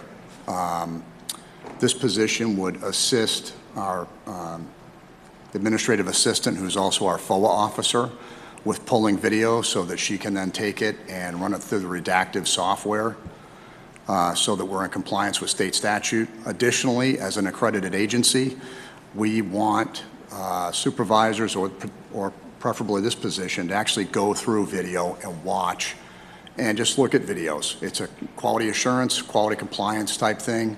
We want to make sure that folks are following policy and doing what we ask them to do. A quick overview of our agency in action. For calendar year, these are all calendar year numbers. Calendar year 2025, the center took in 23,164 calls that resulted in a call for service being generated in our CAD system. They took in far more phone calls than that. These are just the calls that generated some type of call for service, whether it's police, fire, or EMS. Also, during 2025, we did 4,299 motor vehicle stops. On the enforcement side, we wrote 543 citations, and then we had 589 arrests. Those arrests can be either physical arrests or if we issue somebody a criminal summons. Next is engagement. National Night Out is something that we take part in every year. We see about 1,200 to 1,500 people that show up for that. We also have the deputy chief, who is the chair of the Traffic Safety Committee, and I also sit on that. Amy Sinclair takes care of our Socks for Seniors program, which we do every year. And then I sit on the Long Range Planning Committee. In addition to all of that, because we're a community policing organization, every interaction we have with somebody is an opportunity to have a positive interaction, whether it's a motor vehicle stop, a pedestrian stop, a call for service. So as a community policing organization, we're focused on that all the time with everything that we do. And I do want to say thank you to Don Roth and his crew, because setting up for National Night Out is a lot of work, and everybody chips in. Public Works, Don Roth's crew, everybody. That's a major undertaking, so when Don and Public Works talk about the work they do a lot, and they do help us quite a bit, so we appreciate it. For fiscal year 2026 accomplishments, the big thing that we've been working on, which is going to be a huge undertaking, is the CAD RMS system. We are completely replacing our current system. That system is probably 30-something years old. That has been awarded to Motorola. We have a meeting starting in May. Hopefully, we'll start to see some things put in place by the first quarter of 2027, so we can start making the move. One of the things that we're doing is we are partnering with the City of Biddeford and the Biddeford Police Department. That partnership is saving both communities about $885,000 over a 10-year period, just by doing that partnership. Next, the next goal is to continue everything we're doing in community engagement. Again, we see a big turnout for National Night Out and all the other events that we do. And I think from my perspective, I think our folks are doing a great job with that. Another one of our goals, and this is going to be a goal forever, is continuing our employee development. Our employees that we hire, they're our most valuable asset. From the time that we interview somebody, get them through all the processes, equip them, and send them to the academy, this is a year-long process. A number of jobs in other fields, you can hire somebody who's You know, if you hire a mechanic and they have an ASE certification, if we hire them on a Monday, by Tuesday afternoon, they can be changing oil and working on brakes and those types of things. For us, that takes a year to get everything done. So we really have to invest in our employees. We have been very active in recruiting. We had 2 police officers graduate from the academy, and we have 3 officers up there right now. On the recruiting side, we are doing very, very well. If you talk to the deputy chief off to the side, he spends a lot of time on that. We have a lot of applicants, a lot of people coming in for interviews, so it's actually nice. We've done a very good job on that, and I would say the entire agency, everybody has done a lot of work on that. Fiscal year 27 goals, again, we're going to continue with employee development efforts, utilizing either priority learning. We also have a guest lecture series. There's a lot of people that are interested in promotion or just leadership in general. So in previous years, I've had retired Lieutenant General Mike Shields, who's a Kennebunk native, come in to talk about leadership. And then I'm very fortunate that my former boss, Sheriff Doug Gillespie, who was the sheriff in Las Vegas for 8 years and the undersheriff for 4 years before that, has a relative in the state of Maine. So when he drives through, he tells me when he's coming, and I buy him dinner the night before and then breakfast the morning of, and he spends 4 hours with our folks for free talking about, you know, all the things that he sees from going around the country and really giving people a high-level overview and a good conversation about everything that he sees nationally so that folks can better prepare for promotion in the future. And then the next thing, obviously, a huge undertaking is that CAT RMS project. That is going to be that's going to be a lot, not just for us in the police department, but it's going to be huge with IT as well. Director Pinero is going to be helping with that. It's a lot of work between both agencies. Budget changes from FY26 to FY27. You'll see that the proposed budget is a little over $6.8 million, and it represents about a 10.2% increase. So where's that increase coming from? So 388, almost 389,000, or 7.2% is in the personnel accounts, and that's adding a patrol officer, adding a part-time video manager if approved, cost of living adjustments, and then, as Judy spoke about earlier, the cell phone stipend's been moved up into the personnel line.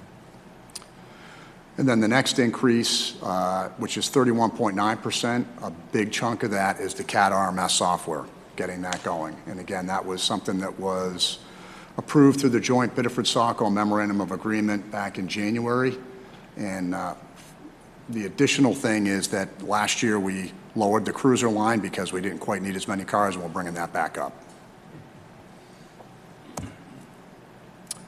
This is an overview of our expenses, everything broken down. And here's some revenues. The revenues are kind of up and down. If you look at like parking enforcement or false alarms, if we don't get that many false alarms, we don't send that many alarm bills. Having parking enforcement, people seem to be more in compliance with parking than they used to be, so we don't write as many tickets, which is a good thing, but that does impact our revenues to the police department.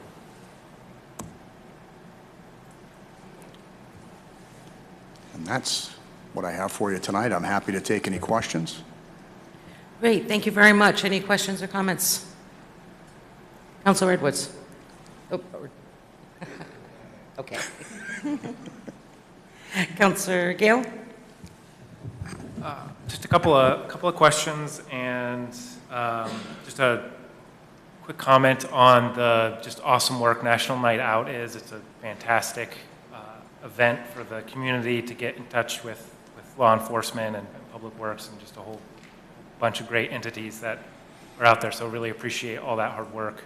And then also all the time commitment from you, from the deputy chief, and from Amy on the traffic safety committee. That's a thank you. Just a fantastic committee and great work from you all. Wanted to just ask a couple couple questions here. In terms of the goals for 26, you'd mentioned that there was de-escalation training. Yes. And I guess I'm curious, and could you explain a little bit about how many hours does staff complete in the de-escalation training programs, and how have you seen that help with the various protests and issues that the city's had over the... Sure, great question. Thank you for asking that. So for those that were on the council, and maybe for some that weren't, several years ago, the city gave us some money to take out our indoor firearms range. That range had been in there since the building was built. The pumps were failing. To get a company to come in and clean it was upwards of $30,000 every other year. So we sat down as an organization and thought, hey, how do we repurpose this site? You know, because it's just really, to spend that kind of money, it was going to become, I thought, cost prohibitive and really not in the best interest of the city. So with the help of Don Roth, getting the right vendors in there, we repurposed that into a gym, so, and a grappling area. So that space is about 90 feet long and 20 feet wide. So we got a vendor that came in, got all the lead out, cleaned it all up, a lot of help from the city getting that done. And at the very end of it, there's a grappling area. So one of the things that the state requires is you have to have 4 hours of mandatory training in defensive tactics. What we have done in the past is we would go to a local place, we'd spend 4 hours, kind of cram it all in that 4-hour period, and then call it good for an entire year. Having that grappling area, what we have done is now our instructors, about every 30 to 45 days, we schedule groups of about 6 officers to come downstairs. There's a PowerPoint presentation. We go over any video that's occurred, you know, someplace in the country. We're looking at that. And then we go over whatever the techniques are that we're going to work on, but it all involves role-playing and de-escalation, talking to people. You know, if somebody does what we ask them to do, it's easy. If we do have to grab onto somebody and control them, then there's constant conversation as well and working on that. On top of that, we annually, we've got it, we'll probably schedule it for when the folks get back from the academy. I have an instructor that attended the Police Executive Research Forum, ICAT training. It's Integrating Communication, Assessment, and Tactics. And that program is built specifically for de-escalation. That's what that program's built for. Everybody's gone through the 8-hour training. We're going to do a refresher, which will probably be another 8 hours for everybody. I send this instructor every year to wherever the training is, the refresher training, to get that done. And again, that's video after video of where law enforcement has, you know, hit the mark and maybe where they haven't, and how do we do a better job. And then the last thing is probably about, I'm trying to remember if it was 5 or 6 years ago, we utilized some funding, and we purchased it's a computer-based scenario trainer. So that presents situations up on a screen, and if the officer does a good job, the person who's running the computer can make it go good. If it's not going good, well, then they can make it go the other way.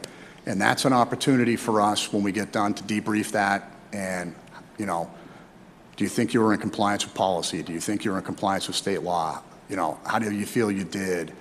And we want to constantly put people into these scenarios because that's what they're going to face on the street. The more of that we can do, the better. I really appreciate that commitment, and you know, you all are out in the community constantly. Kind of leads me to the second question in terms of the traffic guards, the crossing guards. Sure. You know, it's just such a critical safety tool that we have as a community and children have to access schools. I noticed that there was an increase in the budget, but could you talk about best practices or ways that we're partnering with folks for recruitment for those positions? Sure. That's an area that we've struggled a little bit. And looking at the budget, I looked at how much we were paying folks. So we were paying crossing guards $15.45 an hour. You can go work at a fast food restaurant and make $19 and you're indoors. So one of the things I did request in the budget is to increase that to $20 an hour. I don't think it's a lot of money when we're asking folks to go out, you know, rain, sleet, hail, or snow. Also dealing with traffic and all the cars and all the moving parts to go out and actually do that function for us. There is a statute that requires that we train these people, so a lot of communities do have it under the police department. Our largest city in the state, they outsource that, from what I can tell, to a private vendor, but in checking with many of our surrounding agencies, they have them. Biddeford only has 2, and they work at a major intersection.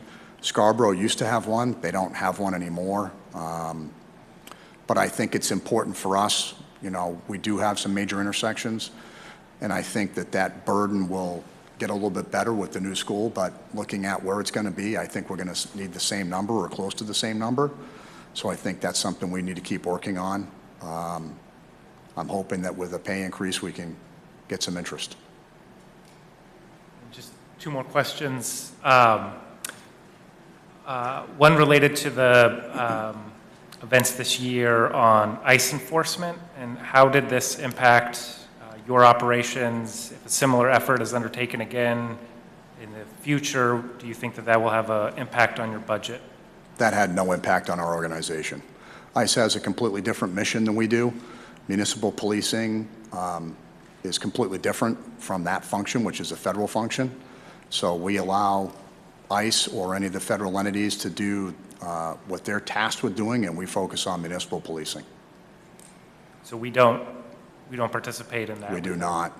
They, when they come into town, they don't tell us, which is fine. Obviously, if they're getting attacked or there's some type of thing going on, yeah, we're going to respond. We have to. And we're going to do what we need to do to mitigate that. And if somebody has assaulted a federal officer, then we're going to take him into custody. But as far as anything having to do with enforcement of immigration, we don't do anything with that. That is not a municipal law enforcement function. Great. Thank you for clarifying that. And then just the last question, in terms of traffic enforcement and the goals related to that, the statistics were great. Hopefully, if we can all agree on the increase in the patrol officer, do you see that as potentially increasing the number of stops and citations that are issued? So I can tell you, when you compare January 1 through Easter 2025, and then compare that to this year, we're up 116% in traffic stops. So our folks have always taken traffic very seriously. We know people are speeding. There's a lot that, there's a lot of factors with that. A lot of it is staffing. But as staffing is recovering, the fun thing, I think, for myself and Deputy Chief Huntress is, as we're getting people back from the academy and finish getting training, we can actually sit down and strategically talk about what some of these folks are actually going to do for work. I have people that love doing traffic enforcement. So we're having some conversations about dedicating people to just that function. Great. And again, thank you and your team for keeping us safe and your commitment to the city of Saco. Thanks. Sure. If I could, just before anybody has any other questions, before I forget, I really want to thank my staff. They do an amazing job every day. Support staff, sworn officers, they go out every day, they do a phenomenal job. And on top of that, I will tell you personally, for me, it's a joy to work in a city like Saco because, when we do have these events, we get public works, we get facilities, everybody helps out. It really is a joy to come to work. Thank you. Any of the councilors with questions? Not seeing any. Thank you very much. Thank you.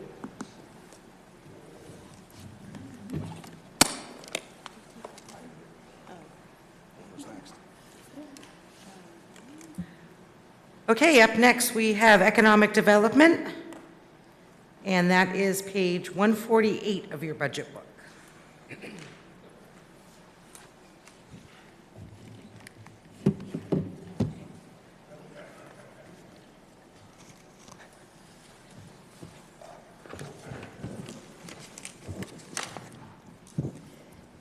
Good evening. My name is Tracy Desjardins, and I'm the Director of Economic Development for the City of Saco.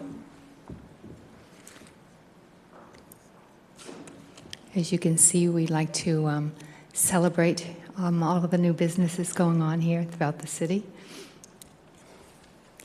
Our organizational chart consists of two people, myself and Tori Gorman, who is the business specialist. We say we are TNT is our name for our department. Also, as you can see within the summary table, that not only just our positions are paid 100% through TIFs, my whole department is. However, we're also able to, just as Phil has stated earlier on the TIF workshop, is that there's also percentages of TIF funds that go for other departments within their salaries as well.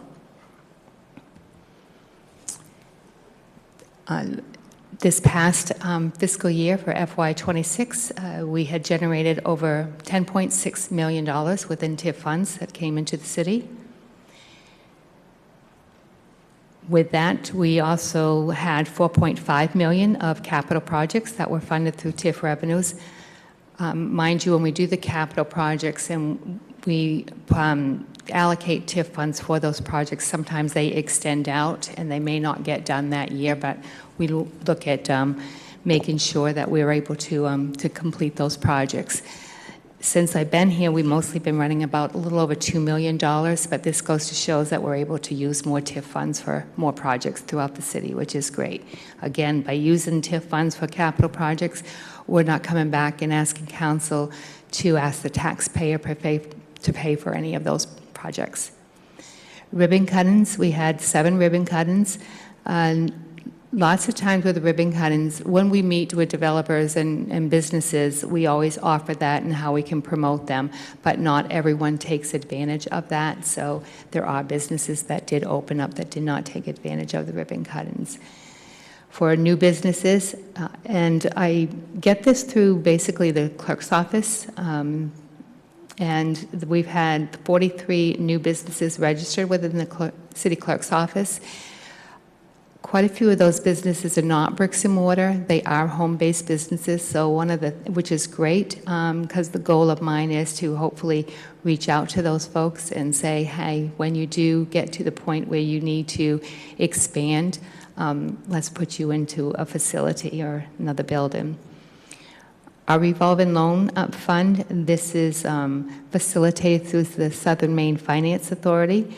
So Saco, in its history, has loaned out $490,500 to 26 different businesses, and we currently have 4 active loans totaling $155,000 that are currently active. Our grant awards, we offer facade grants. We've done 3 grants, and this is going by July 1 to where we are to date. We still have more kind of coming in the queue. For 3 facade grants for $29,633, and the business has made a total investment of $67,752. The facade grant is a 50-50, so they get 50% back, and they have to put in 50. Also, the cap on that is $15,000 that they're allowed. The small business grant is another grant program. We have initiated the 4 of those for a total of $46,356, and that total investment is $188,602. This program is a 75-25, so the developer or the business owner has to put in 75%, and then we put in 25%. Again, this is a cap of $15,000. This has been a great program, and I hope that we can kind of continue to do more. I did see a little decline this year, but I have to wonder if it's just because of the cost of construction and materials. So those numbers did go down. But again, people can take advantage of both grant programs. If they are within the downtown district, they can do a facade grant as well as get a business grant. So that's an opportunity for them to get $30,000 right there. Plus, if they go for a revolving loan fund as well, that program, they can get a loan for up to $100,000. So we really offer some great programs here in Saco. Thanks to my Economic Development Commission who upped that, because it was originally $10,000 and we changed it to $100,000 to make it more appetite for folks. For some of our accomplishments, Right now, we are in the mix of our multimodal bridge project. This is a project between Saco and Biddeford. Saco has taken the lead on this project. We're in the preliminary design and the final design stage. The last I spoke with our consultant, we should have something within a couple of months that I will be able to bring back to both councils, where we actually have a plan and a design.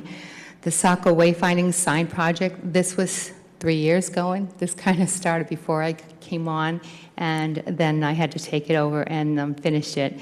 We have all of the signs are up now. We do have 2 signs that have not been installed yet because there is some construction going on. One is the Millbrook sign, and another one is down in the Camp Ellis area. So we're holding off until we get some construction projects done before we put that up.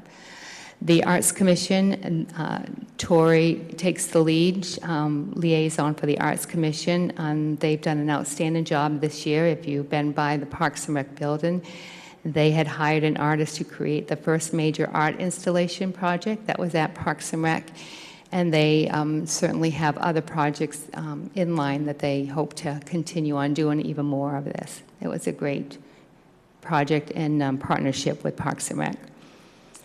We were able to secure a $100,000 community development block grant for Tanbark molded fiber products. If you have, check them out. They are always all over the news. They have received multiple $1 million of funding for different projects. They've done another expansion out there in the industrial park. My goal is to hopefully get them in a bigger building. But they've done a great job, and they were able to benefit with that grant, and part of that grant was for them to bring on new machinery, but also with that to hire, and hence why it was a community development block grant for hiring new employees. Workforce Development Partnership, this has been another great partnership that I've been able to secure with the York County Community College and the Biddeford Regional Center of Technology. Now what we are able to do when folks come in, it says, okay, what do you need for employees? And then I'm given a list, I'm given job descriptions, and then I connect them with these folks. And that's been working out great. Another new partnership that we did this year was with Southern Maine Planning and Development Commission, the Southern Maine Finance Agency, and Sanford Regional Economic Development. And we will start April 24th is our first, what we're calling a Brownfields Roadshow. And our goal is to meet with all of the banks in the area, and this is to promote the programs that we have. Saco is fortunate. We do have a Brownfields program of a grant I was able to secure, which is $500,000 to be able to do phase 1 and phase 2 assessments. And part of this is that if somebody is coming in looking at property and there's questions whether there might be any type of environmental issues, I'm able to offer them a phase 1 and a phase 2 at no cost to them. Within the Southern Maine Planning, they have a revolving loan program. They are able to offer loans for cleanup. So it's just a great partnership, and now what we're doing is we're just taking it out on the road and sharing that and getting the word out so we can get more people on board. Some of our goals, which I'm really excited about, and that's working with the different departments and well, within council, once you do the adoption of the Portland Road Master Plan and the Housing Action Plan, and that will be helping. Our department will work very closely with the other departments on the implementation of that project, both those projects, actually. The Saco Island Multimodal Bridge Project, again, I will be coming back to both councils, and we will have the consultant present the findings of the preliminary and the final design, and then it will be seeking what do we do next, and we'll go from there. Business attraction and recruitment, this is ongoing all the time as far as no matter where we go. If we're at conferences, we always make a point to talk to folks, and again, it's getting them to look at Saco as locating, either opening up a new business or relocating their business to Saco. business marketing opportunities, and again, that's working with the grant and loan programs. A new addition, I'm working with IT, is that I want to bring on a business software program. We are in a world of technology today, as we all know. AI has it, but not going down that road, but also having the tools that we need, because we are just two folks in our office. If I had a larger space, I would be asking for another person for there, but we don't have that, so we're just doing what we can. And also a directory program. Saco does have a lot of businesses. I'm able to pull off what the clerk's office has as far as registered when people have to get their business license. But again, we're not hitting all of the targets of everyone. So I really want to make sure that we have that available. And as part of that, have that listed on our website. People will be able to go in businesses and they will be able to put that information in there, so we have a good contact of what we have for businesses based upon the industry. And that will also help when we're looking at the idea of what do we need in the community with our comp plan and with our Route 1 master plan as well, and put all that together. Business recognition program. This was something that I've been wanting to do for quite some time. We were fortunate to recognize Vic and Witz for their years of having a business in the downtown area, and I just want to keep that trend going. Working right now, I'm working with EDC, which is the Economic Development Commission, and we'll be working on the criteria and the different things.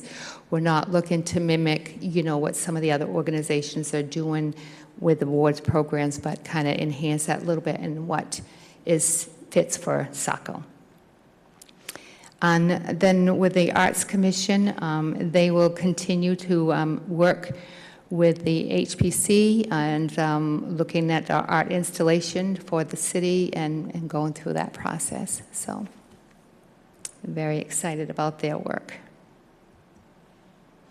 For our budget change, what you see is the increase for net increase of actually $10,034 or 2% compared to FY26. Like the other departments, this is really the COLA, but keep in mind this isn't just Tori and I, this is for other departments as well, because part of that COLA expense goes in with all of the other departments that are paid through TIFs funds.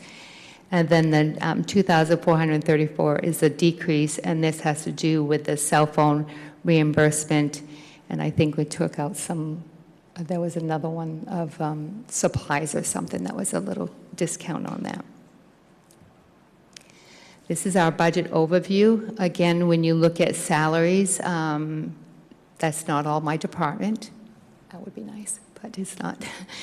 And it just goes to show how much we're able to utilize the TIF funds for throughout. Again, what we're able to pay for that also helps within the general fund, because we're not having to have the taxpayer pay all up front those funds. Tax increment finance, and as you've heard earlier, what that is, again, going back to Phil's workshop, this is definitely an economic development tool. This is very well, it's statewide. It's not just statewide, it's, national known as far as to be able to do this. I've been working with TIFs for 25 plus years, and I've seen what they've been able to do for communities, and they are a great resource. So again, it allows the municipalities to shelter increases in valuation for up to 30 years, and this avoids the losses due to state and county fiscal formulas. The TIF revenues can fund infrastructure enhancements related to, required for project development, and this is public or private, and or project cost. Also, a comprehensive development program can fund many municipal projects to enhance the economic development climate, as well as be used to strategically help offset taxes. Saco's been fortunate for the past 3 years? 3 years that we've been able to do this to help offset the taxes, and this has helped with the general fund and also when it comes to the mill rate. And as anything within the TIF districts, everything does have to go through the state. It's all you have to meet the statutory requirements and the local process in order to have TIFs within your community. And here are TIF districts. As I had said earlier, the blue down in the bottom, no, the Biddeford side, that's your downtown district. Your salmon color, that is your transit-oriented TIF districts. So as you can see, those two TIF districts are the largest within the city, but also are tax exempt when it comes to the percentage.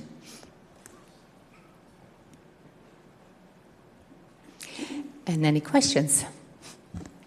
Thank you very much. Any questions for Director Desjardins? Councilor Hewitt? I have a quick one. You mentioned the art development. So the Arts Committee is now going to fall under you, not as a supported entity, if I'm correct the way I'm reading this? Well, I'm going to let administration answer that one. So the Arts Commission is a supported commission. It is funded through TIF districts usually as TIF funds. So that's why Tracy put it here. Also, too, we had this conversation earlier. When you're a staff liaison to a board, commission, or group that gets a supported entity or commission funding, it's a little bit different because you're not going to have another opportunity really to talk to so much about the supported entity or commission requests. So she just wanted to highlight here that Economic Development is working as staff liaison with Arts Commission, but you will still have another opportunity to further review and vet the supported commission request from the Arts Commission. Thank you. Oh, and I'm sorry, and I should have had that in my slide. For some of the new counselors is in August, we also host a Harbor Fest, which we brought back after 30 years of being gone. So that's been since I've been here as well. So that is also falls under my department with Tori, and I run that along with our volunteers. Councilor Arnott? Now, going back to the 43 businesses that were registered by the clerk's department, do we know how many of those were in fact bricks and mortar and how many were independent contractors, somebody working out of their house? On the ones that are licensed, the ones of 43, you mean? Yes. I would have to go back through and you know, figure out based upon their address, you know, which ones were home-based. That, like I said, out of the 43, I would say probably more than half. I mean, because they're small businesses, so, you know, it'd be like a plumber, it'd be, you know, it's those tradesmen that work out of the home. But I, you know, if that's something you want, I can certainly get that information for you. That'd be great. Thank you. Okay. Councilor Johnston? Thank you. Just a couple questions, comments. First, just, again, this is for the benefit of newer council. I think as you look through, particularly the TIF budgets, you'll find, I mean, I refer to them as kind of placeholder accounts, where we have things that are listed that may not be expended in this year. And just with that in mind, there's a few items specifically that I'd like to better have clarity on. For the better part of 5+ years, we've been allocating, squirreling away funds through various TIFs for, let me find, a satellite public safety building. I guess my question is, at this point, we at council level have not discussed this for probably 6 years at this point, as far as the merits of it or whether or not we're going to bond for it. I guess I question what the benefit is to continually putting this money aside versus spending it on projects that perhaps council might want to fund. And there's several other of those throughout these budgets that I've noticed year after year. And so I guess, I don't know if that's a question or a statement, but I am kind of questioning what's the purpose of continually doing this when council hasn't set a policy to build such a facility. Perhaps that's coming, but like I said, it goes back 5+ years that I've been, here waiting, and year after year I see it funded. And I guess my question would be, where those funds go after the year end? Do they just fall back into the TIF, or are they being dedicated to a separate account? And again, why do we keep doing this if council hasn't set a policy to build the building? Again, along the same lines, we have a Camp Ellis Museum and Art Center that goes back to at least 3 years ago that council had a discussion about that. I think at this point I'm the only remaining councilor that's present that when we had those discussions, council has not been provided with an update as far as where that is going or whether or not council intends to continue to fund that. At the time, it was a project with the former harbor master. He's no longer here. It was supposed to have a touch tank. Like I said, I don't have any updated data for that and haven't since Brian Cainrath was the administrator. And then another note to council, I just would bring your attention to the TIF line. It is the downtown TIF, which is page 157. There is funding in this year's budget, and I point this out because I think it's important that you all know. There is funding of $250,000 from that TIF district that would be, again, squirreled away for a potential Pepperell Park redevelopment. I just thought that it should be presented to council that way. As well as, and I think Director Summers will probably touch upon it in his presentation, and it was mentioned earlier tonight about a storage facility that is also coming out of a TIF line. As far as additional questions, and I think I know this, but again, for the benefit of council, the increases in the credit enhancements this year, the increased payments, my assumption or my understanding is that's due to the revaluations, the increased values, so therefore their payments go up, and that's why you're seeing, like in one instance, it's an increase of $70,000 for the Chimberg. So I was just making sure you all recognize that it's each credit enhancement has a percentage they receive, but as the valuations go up, that is, so I just want to make sure we were understanding of that. Like I said, I'll probably have follow-up questions that I'll put in an email, but that is all for now. Okay, so if you have particular TIFs that you would like additional information, City Administrator, would you like, or Deputy, email from Councilor Johnston, or? That would be helpful. I can address several of these questions here if you'd like me to take a minute. Yeah, I'd like you to address the satellite public safety building. So the satellite public safety building, we could get you more details on previous funding years. You'll hear from the fire department and through the capital improvement program. A lot of these holistically you're going to hear about through the capital improvement program. They just have to be put in the TIF districts to show where they're coming out of. The public safety satellite building, there's now going to be a proposed North Saco Fire Station renovation, and that's going to be coming out of that. And you'll hear more about that, like I said, in the coming presentation nights. The Camp Ellis Nautical Center was mentioned. The Coastal Waters Commission has been working on that. The previous Camp Ellis Fire Barn work has happened. Facilities has done an immense amount of work. There's been a new floor put in there, and then it's going to be brought forward for you all to determine programming and next levels of renovation through this budget process. Again, we have to put a placeholder there so we can know where the funds are potentially coming out of if the council so authorizes those. The $250,000 potential Pepperell Park, again, I like the word potential there. That's what it is. You're going to hear more about that in the capital improvement program as well.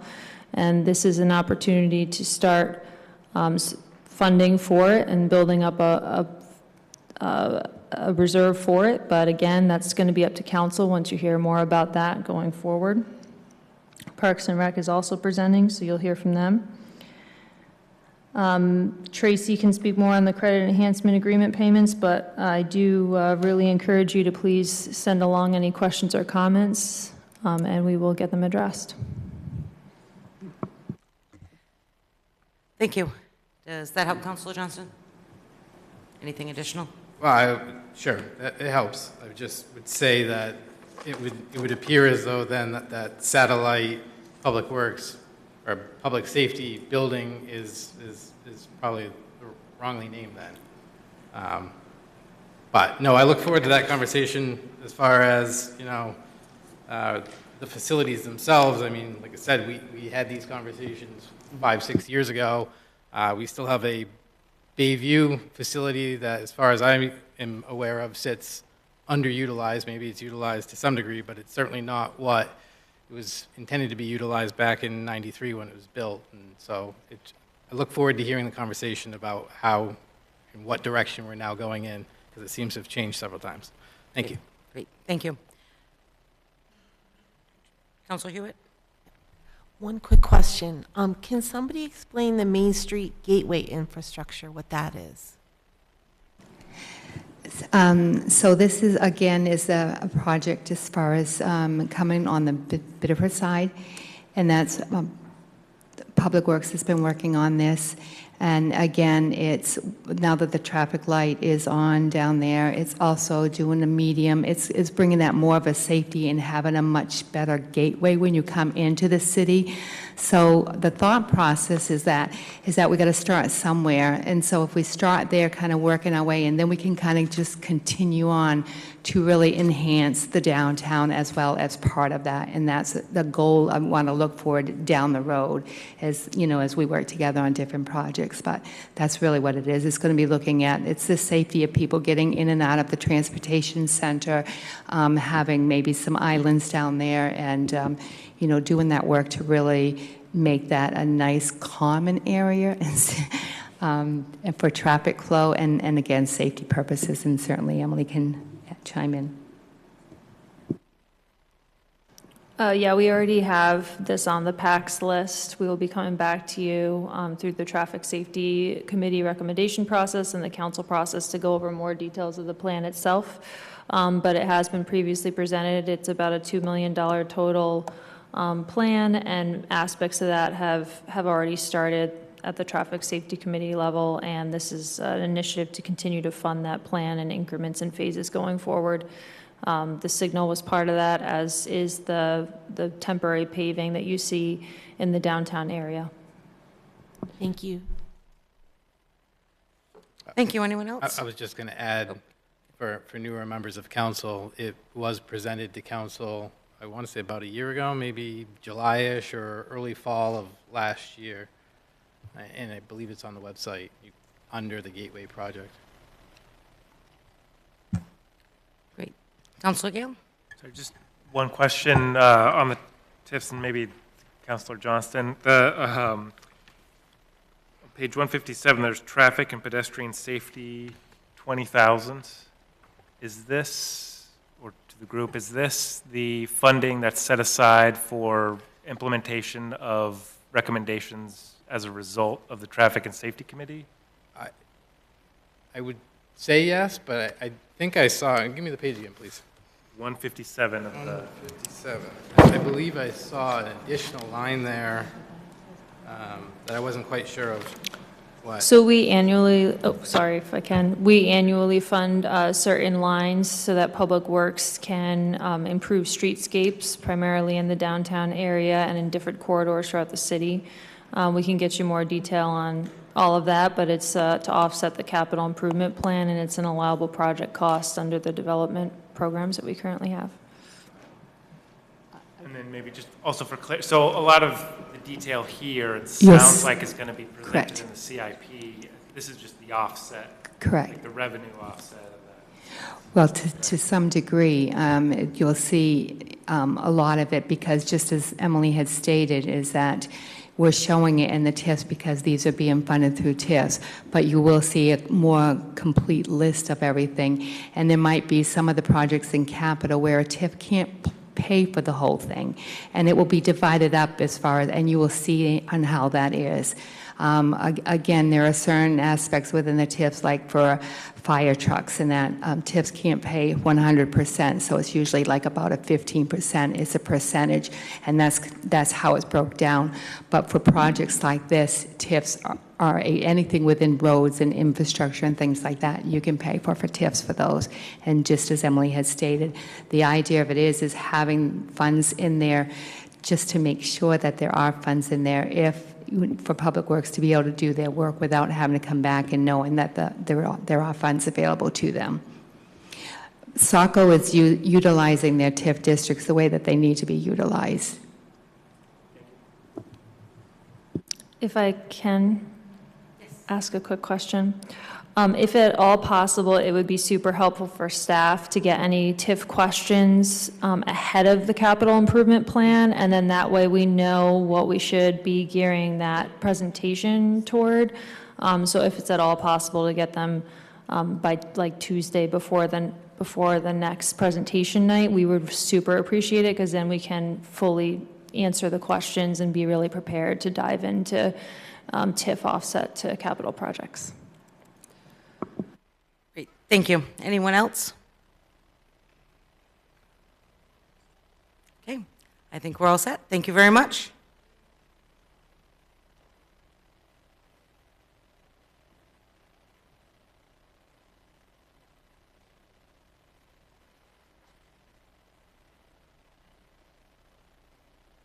Okay, and up next we have the City Clerk's office, and that is on page 85 of your budget book.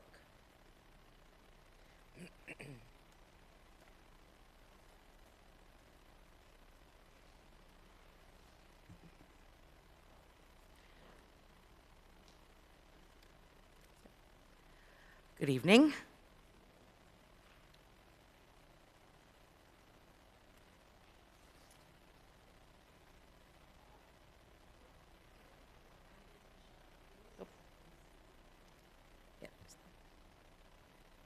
It'll turn green. There you go. Okay. My name is Michelle Hughes. I'm the city clerk and the registrar. The clerk's office currently has 3 full-time positions: the city clerk, deputy city clerk, and the general assistance director. We also have 1 part-time position, which is the assistant city clerk. She mainly comes in during election time. She helps during business registration time, petitions, and covers for vacations and stuff. Before I move into the details, I do want to note that this starts from July 1st to March 31st. It's not on all-inclusive list. There are other functions that we do, such as poll permits, boards and commissions listing, as well as victual licenses. So starting with the elections, we had 2 elections so far. The November 4th, which was the municipal, general, and state referendum election. The voter turnout was 43.81%. 2,441 residents voted an absentee ballot, and 4,444 residents voted on election day. We also had a special election in January. That was for Ward 3 City Councilor. The turnout for that election was 6.23%. 59 residents voted an absentee ballot. 85 residents voted on election day. Moving on to petitions. 2,882 signatures were verified for various party candidate and citizen initiative petitions. And we also updated 2017 voter registration records. Under licensing, so far we've processed 422 business registrations, 6 cannabis licenses, 25 liquor licenses, 87 mooring permits, and we took applications from 25 individuals who want to be on the mooring wait list. Under records, we've processed 25 sets of minutes so far, codified 3 ordinances, 1 emergency moratorium with 2 extensions, and 1 moratorium repeal. We processed 52 FOA requests, and under vital records, we recorded 166 births, 126 marriages, 208 deaths, and we issued 1,924 certified copies.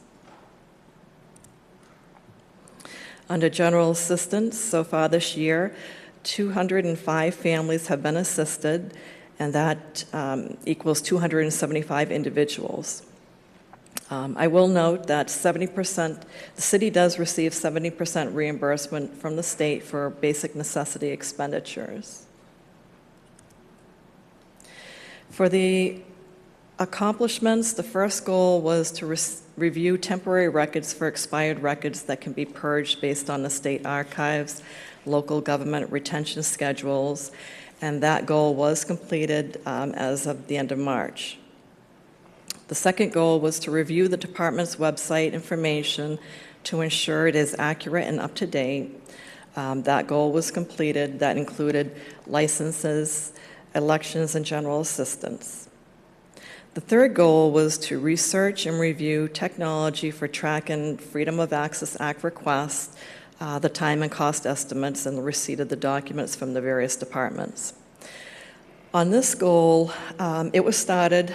We contacted some vendors. We had a demonstration of some software, received an estimate, and we were anticipating moving forward with that. And we then found out that the IT department was going to be going out to bid for proposals for a city services civic platform, which includes various modules, including possibly FOA tracking software. So that leads me into the 2027 goals. These are going to be to work with the IT department to evaluate and select new business license and software, Freedom of Access Act software, and boards and commission software.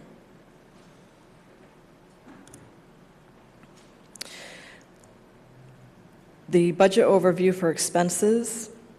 The fiscal year 27 budget for the city clerk department totals $636,567 and represents a net increase of $141,206, or 28.5% compared to fiscal year 26.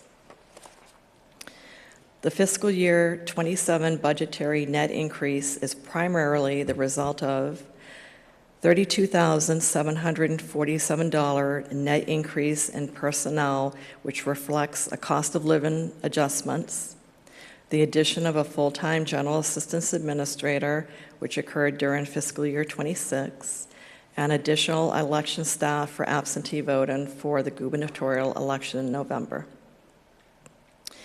$108,459 net increase in other operating is primarily the result of increases for absentee ballot postage, travel for required trainings, ballot printing for the gubernatorial election in November, and food and beverage for additional election day staff. It's also the result of an increase in food assistance, rental assistance, water and sewer assistance, Convey 911 communications platform for language interpreter services, and WellPack general assistance software.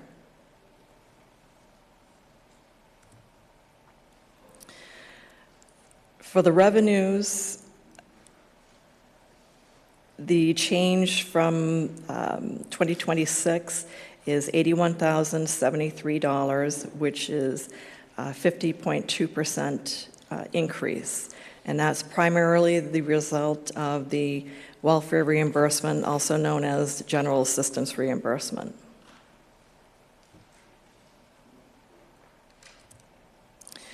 And lastly, I'd just like to say thank you to the staff for the great work that they do all year. Deputy City Clerk and Deputy Registrar Anastasia Ferguson, Assistant City Clerk Linda Bernier, General Assistance Administrator Maya Nevins, and all the election wardens, ward clerks, and election clerks. Thank you very much. Any questions or comments for the city clerk? Councilor Edwards? Thank you, guys. You folks do a great job, and I'm always happy to walk into that office. So, are you over budget now for this fiscal year for general assistance? I'm just wondering, based on the increase. Yes. Right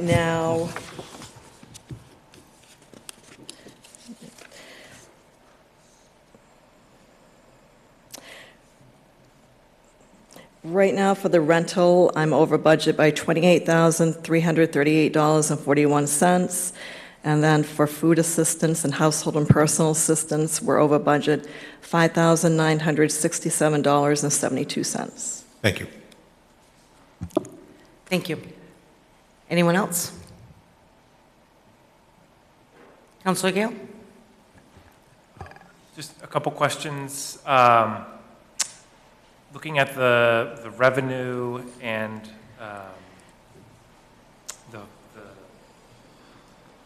well, I guess maybe first starting with the FOA requests and then looking at the fee schedule.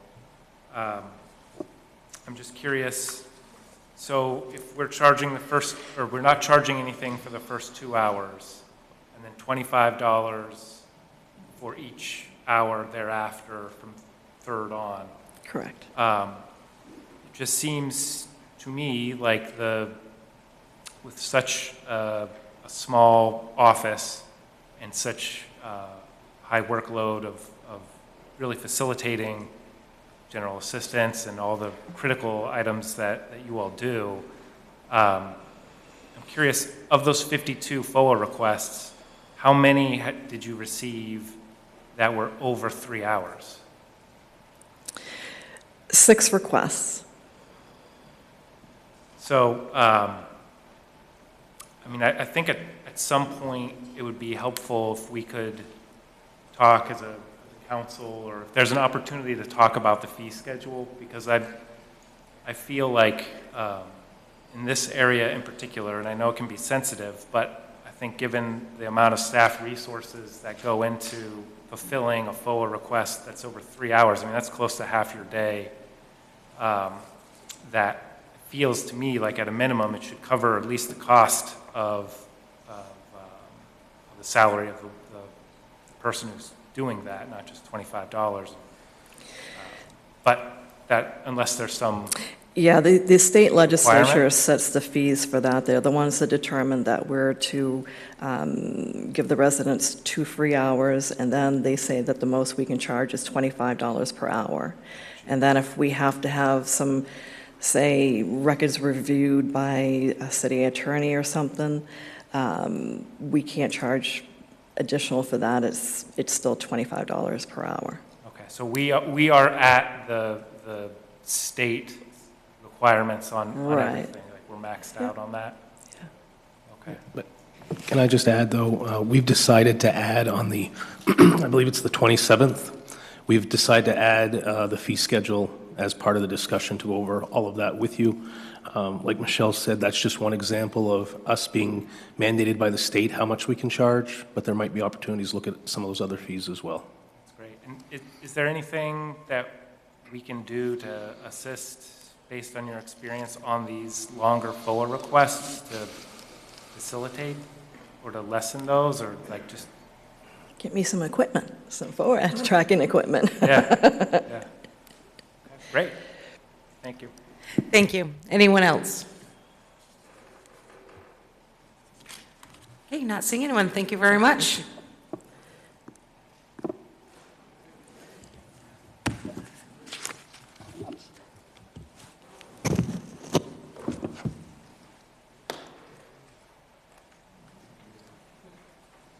Okay, and last department presenting tonight will be Parks and Recreation. Excuse me, and that is page 119 of your budget book.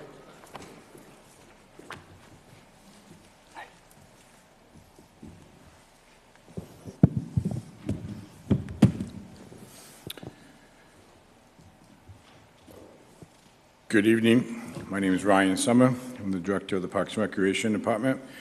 And as the mayor stated, the budget book begins on page 119. Thank you for your time. I appreciate the opportunity to talk to you about the department, and I'm more than happy to answer any questions at the end. The organizational chart consists of 18 full-time staff, along with the Director of the Parks and Recreation, Administrative Assistant, and the Customer Service Representative in the front office. The park size has a parks foreman, the city arborist, 3 parks maintainer truck drivers, a park laborer, and a crew chief, which will become a parks maintainer truck driver because Jack stole my crew chief to become a police officer. We have 2 assistant directors, one being the youth and facility coordinator, assistant director, and the other being the senior and wellness assistant director. We have 2 coordinators, one being the youth sports coordinator, which was just presented the honor of the Bill Eckhart Award for the Maine Parks and Recreation Association for 2027, as well as the After the Bell coordinator. We have 4 programmers, 2 programmer 1s, and 2 programmer 2s. And that's really the summary that we just talked about. We have held the same positions. We are not asking for any more positions for the fiscal year 2027. The Parks and Recreation Department in action. Our seniority program is alive and thriving. We do over 90 bus trips a year, 17 lunch and learns, 2 trips, with one being international, and the trip will be leaving at the end of April to Ireland. 3 meals, which consist of our Thanksgiving meal, a barbecue meal, and a lobster bake in the summer, 2 dinner dances, and a monthly breakfast club. That totals a number of participants for seniority program from July 1, 2025 through March 31st, 2026, was 2,531 participants. Now, granted, many of them did it multiple times, but that's how many we had signed up. We employ, again, 18 full-time staff, 115 seasonal staff for our summer camp and After the Bell, and all our other recreational programs, 2 seasonal park positions, and 8 lifeguards, and we are fully staffed at the lifeguard position this year. The events, our department puts on 15 special events and supports another 35 events from internal departments as well as outside organizations. We thrive to work with the people in our community. We have 28 piping plover monitors, which will meet on April 15th for their annual meeting. We have 135 Earth Day volunteers, which happens on April 24th. We have 10 Stewards of the Park volunteers, which meets monthly at Diamond Riverside to help keep that park beautiful. We have over 150 volunteers who coaches all our youth sports throughout the year. And we collaborate with entities and organizations in Saco, such as Saco Main Street and the Saco Art Commission. We have been awarded Tree City USA for the 16th consecutive year. And our program registration from July 1, 2025 through March 31st, 2026 totals 15,995 registrations, which is a 6.3% increase in last year's registration, which was 15,040. Some of our accomplishments in 2026. We fixed the access road up at Saco Middle School, which allows access for emergency vehicles to get down to the lower field, but it also allows, more importantly, handicap accessibility. It also ensures that proper drainage on those fields to enhance our gameplay and to have less rainouts. We developed the Pepperell Park Ad Hoc Committee, Redesign Committee, with 9 members that meets every 3rd Wednesday of the month. We continue to meet and are hopeful to have a design of Pepperell Park to the City Council by fall of 2026. And if anybody's interested, we will be meeting on Wednesday, April 15th at 6:30 in the auditorium. We resurfaced the pickleball courts on Beach Street and made them handicap accessible. We have added 12 new programs, which are all ages bus trips that went to the Red Sox, the Maine Celtics, and the Portland Sea Dogs. We had 4 wrestling events from Eastern Wrestling Alliance at the Community Center and held our first craft fair. We've also added the game Petanque, which is pretty cool. And we are doing our first family formal dance this Saturday, April 11th. Some of the other new programs are youth volleyball, Couch to 5K, which we had 50 participants sign up for. We are doing homeschool bus trips, and we had our first Glow Wiffle Tournament held at Memorial Field this past summer. And we are excited to bring back our 4th annual concert at Jubilee Park. Some of our goals of 2027 are to bring the final design to council, to be accepted and be moved forward with suggestions on how to fund it. We continue to increase programs by 8 to 10 new ones every year. And the biggest goal is to continue to bring exceptional programs, parks, and events to all citizens in the city of Saco. The budget. The Parks and Recreation budget is not changing a whole lot. We're going up 0.6% to $16,215. It is a little deceiving. As Director Roth stated, he stole $50,000 from me, and he's going to use it in his budget. But no, $50,000 went to the repair and maintenance budget. So when we talk about a 0.6%, it really isn't truly a 6%. Some of the money was reallocated to another department. $106,000 was brought in for adjustment for COLA, as well as department reorganization updates that were made through 2026. So when we look at the budget, the operating line, the salary line goes up $106,000. $70,000 for full-time staff, $30,000 for part-time salaries. And when we talk about part-time salaries, over the course of fiscal year 2026, we had 48,000 hours of seasonal employees between our summer camp or after the bell, our lifeguards, and all the programs that we do. And at a 50-cent increase for minimum wage this year, it comes out to about $24,000 with new added programs, with new, with hopefully a more increase in participants in the programs, which will increase our staff a little bit. That's why it's $30,000. The other benefit of $6,774 in other benefits are again from the cell phone reimbursement, as well as clothing allowances for non-unions that have been moved up there. The difference in the operating budget, which what I talk about, what we can control, really stems from this. $4,700 is a decrease in telecom, which was moved up into the other benefit line. The $45,000 repairs and maintenance was deferred to the facility line.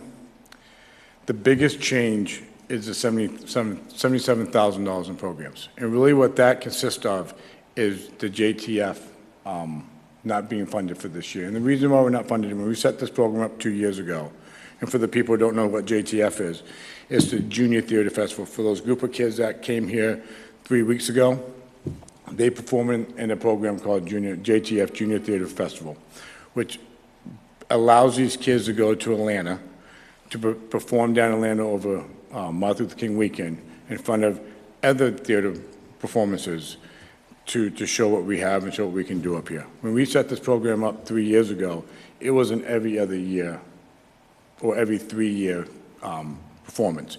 It puts a lot of strain on the department.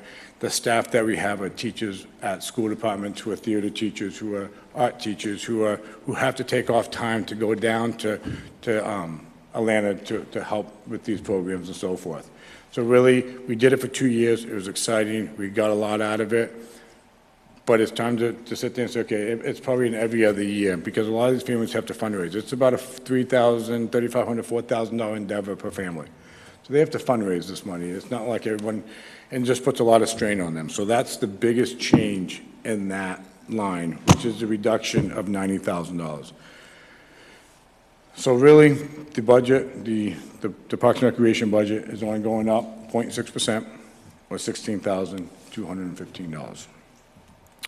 With that said, JTF was also a revenue, so it was a come in, go out type of program. We decided with a small increase in what we're doing, with the only two things on the fee schedule, which Ryan talked about, is we're increasing fiscal year 2027, after the bell, is going up $1. We haven't increased that program in 3 years, so $19 going to $20. And then the summer camp is going up $50. And that program goes up roughly about $50 every year because of minimum wage increases, because all the field trips that we do is covered in that program. And so all your entry fees going into different parks and different activities continues to go up a little bit. So the $50 is really just covering our costs as we move forward every year. So the revenue for that's going to stay at $1.8 million for our department fees, and the transfer from Bayview Fund is $17,800. That helps offset the Bayview bathhouses supplies, as well as some of the lifeguards down there. We spend about $56,000 in lifeguards for the summer, so that fund helps us offset a little bit of our lifeguards. I presented this page to you guys last year, and again, I think it reads well for us. In the 14 years that I can go back and see our numbers, the cost of taxpayers has decreased from 50.7% to 2027 being 30.42%. So at the end of the day, for every dollar we raise, 30 cents comes from taxpayers, 70 cents comes from program fees. In 2014, it was more of a 50-50 cost. The increase over the years in Parks and Recreation, at least in my mind, should not come on the back of taxpayers. We offer scholarships. We offer fee waivers. We use about $40,000 to $50,000 a year in fee waivers and scholarships. We ensure that everybody who wants to participate in our programs are allowed to without having the burden of cost associated with it. With that said, we also believe that this program and what we offer should be a fee base as well. So that's why over the last 14 years, our dependence on taxpayers have decreased, while our support and revenue through fees have increased. Every department in the city of Saco have unbelievable staff, and we are no different. They make coming to work every day exciting and fun, and I take great joy and pride to work with them side by side. And just like everybody else, just want to say thanks to the hardworking, dedicated staff that we have at Saco Parks and Rec. And Saco Parks and Rec, we build community through people, parks, and programs. Thank you for your time. Great. Thank you very much. Questions or comments?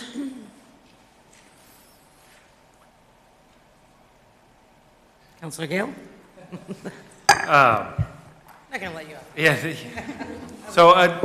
So just to confirm, on the Junior Theater Festival, that's something that we're not entirely eliminating. It sounds like it's just taking a pause, given that we've had 2 years of it, and then kind of reassessing Correct. over the next couple of years, So- given the stress. So hypothetically, let's say we bring it back in fiscal year '28. So you'll add that $80,000 back, but the revenue will coincide with it. So you expect the revenue to go up by $80,000, because it really is a cost program that should pay for itself. Yeah. But it would be pretty much an every other year event for us. Great. That's an awesome event for those kids. It really to was. go to. And then, I guess, just maybe a statement or on the fee schedule. I hear you on the trying to keep things as low as possible, but perhaps, or I guess, so there's a resident and there's a non-resident column on the fee schedule. Correct. What do you think the impact would be to increasing the non-resident fees on the budget in terms of a revenue source to frankly shift the burden from Saco residents to non-residents as they use our programs? So for us, again, so most people are aware, there's a $5 difference between a resident versus non-resident, primarily in most of our programs, except for the summer camp, which is about $100 difference and so forth.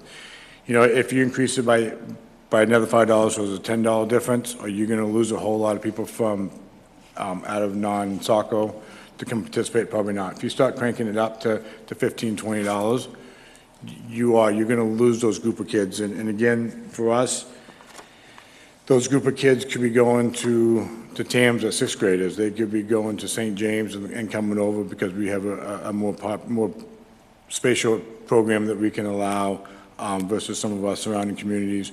You know, I believe, again, without sounding cocky, I believe our programs are probably stronger than most other departments. So I encourage them to come. It gives us good diversity, gives us good surrounding of understanding who our community is and around us. And community is not just Saco, but again, surrounding communities from us.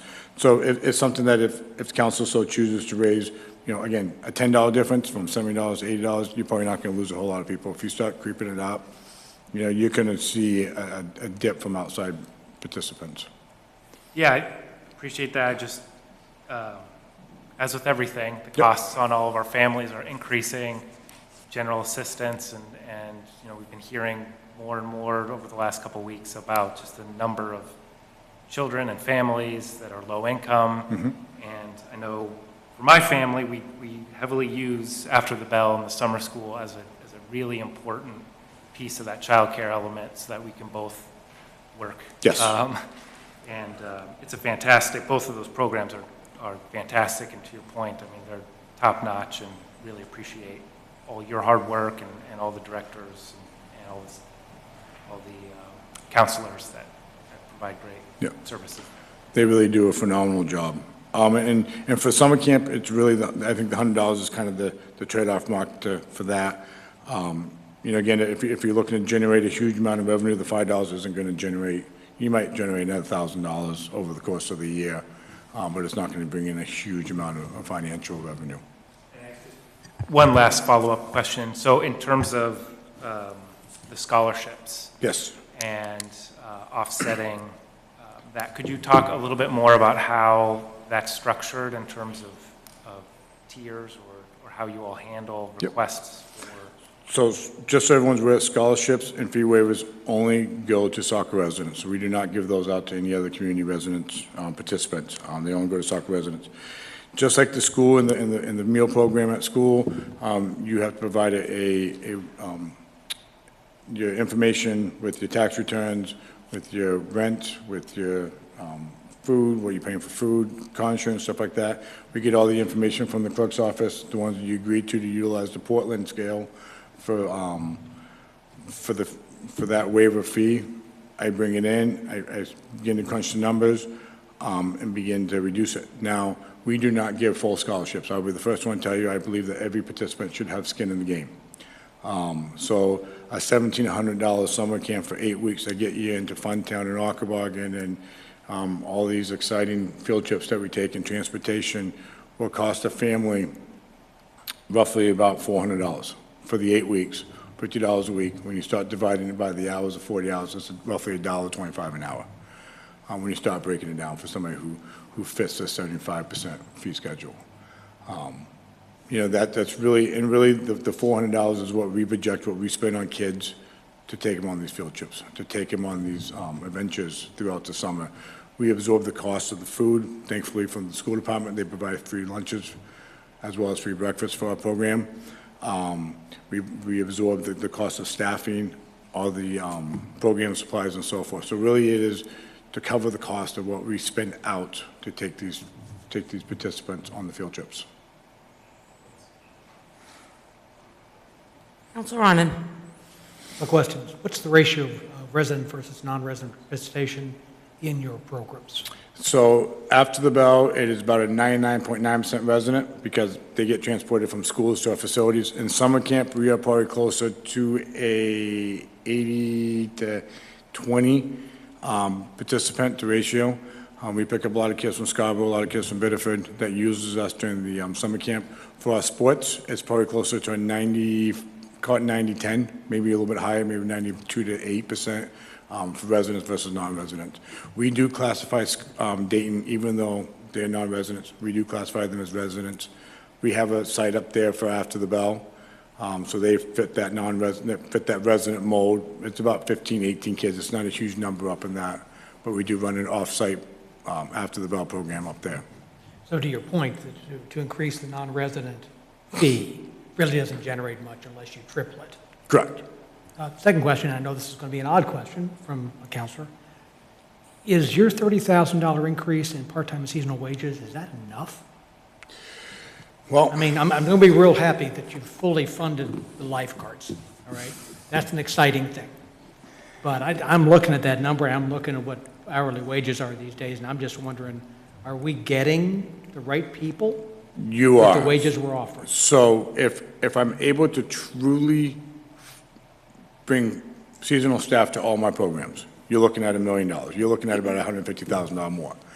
The problem with it is with seasonal employees being students, you have to follow the labor laws, the children's labor laws. So they're not allowed to work a certain amount of hours. So we put more stress on the full-time staff.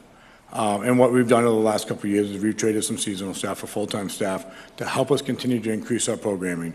You know, our full-time staff run 7 days a week. They run nights, weekends during the wintertime. So looking at my numbers based on last year to this year and our increases, I think we'll be okay. I really do. You know, minimum wage is going up 50 cents, so our minimum wage, our seasonal employees are anywhere between $15.15, which is minimum wage. Site directors for summer camp is around $20. Our head lifeguard, our captain at lifeguard is around $22. Really, the piece that we can't find right now for staff is the seasonal parks position. And that, so if I could find those, that's another $60,000. To be honest with you, we budget it. I don't believe I'm going to find it. So that's one of those ones where I see it, I know it's there. If it comes, it's great. If it's not, I fully understand. My parks crews, they're phenomenal. They work hard. Thank you. Great, thank you. Anyone else? Well, you've always got your hand kind of like on the verge. I know, I do, and I do just want to make a comment, and that's just to second Director Summers' prior comments about Parks and Rec staff, the department as a whole. I know I probably sound like a broken record at this point because I say it every year, but I guess I will be cocky. I do believe that we have the best Park and Recs department in the state, and I don't just say that as liaison along with Councilor Edwards. I've watched the growth over now 14 budgets, and it's just been remarkable to see what this department has done, where we've gone. And same goes for the advisory body. I mean, it's just such a phenomenal group. I go to those meetings, they're always so positive, and so many awesome things come out of it. As we said, how many programs have you added? 9 this year alone? We've added 9 this year. Over the last 3 years, we've added about 25 new programs. Yeah, it's crazy. I don't think there's another department in the state that just continually adds, very creative, and every time we're there, it's more brainstorming and, you know, trying to provide services that I think will be appreciated by the community. So it's my plug for Parks and Rec. I think they do an awesome job. Thank you. Thank you. Before you let me go, you know, I look forward to when the capital budget comes up, that we do talk about the Pepper Park capital budget and a couple of other pieces we have in there. I know it's important to me for that budget, but I also know that we're in a tight budget cycle too, so. Great, thank you. Thank you for your time. Thank you. Okay, and that completes our department presentations for tonight. We will resume next week.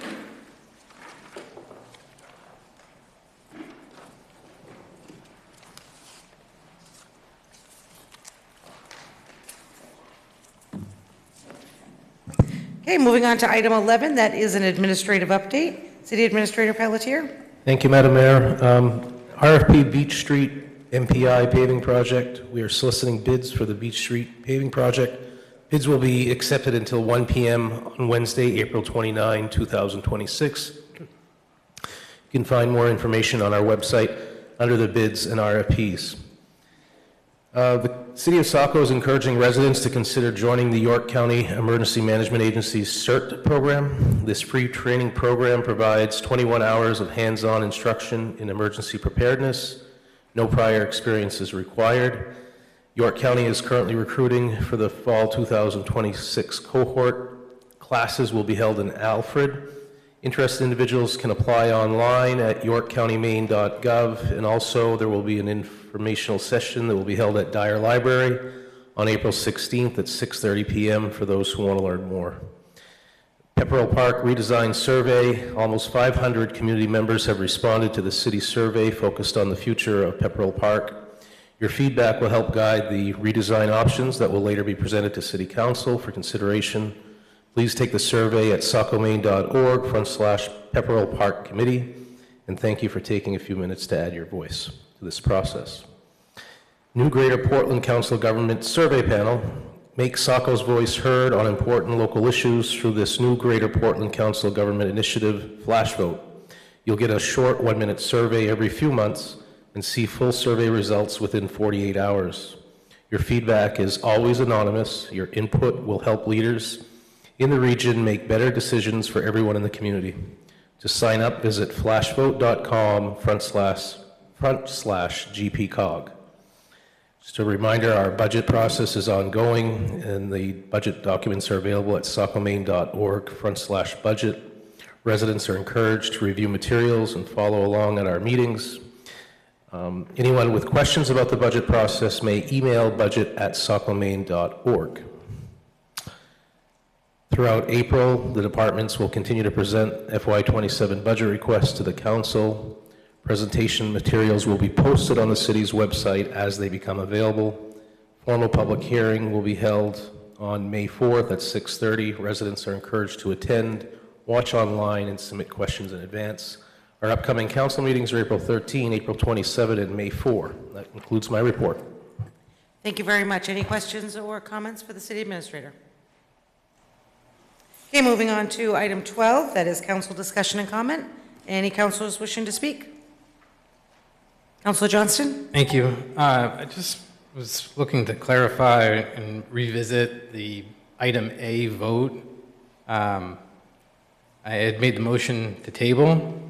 I believe, Madam Mayor, that you voted yes to break that tie? Yes. Okay. And yes. You just inadvertently, you said the motion failed, so I just wanted to... Yes, and then I corrected yes, it did pass. All right. That was... Recounting the numbers to make sure when I did that. Oh, that's fine. I just wanted to make sure I had So it yes, the accurate. motion passed, it is tabled, and it will be brought back. All right. Thank you. Yep. Anyone else?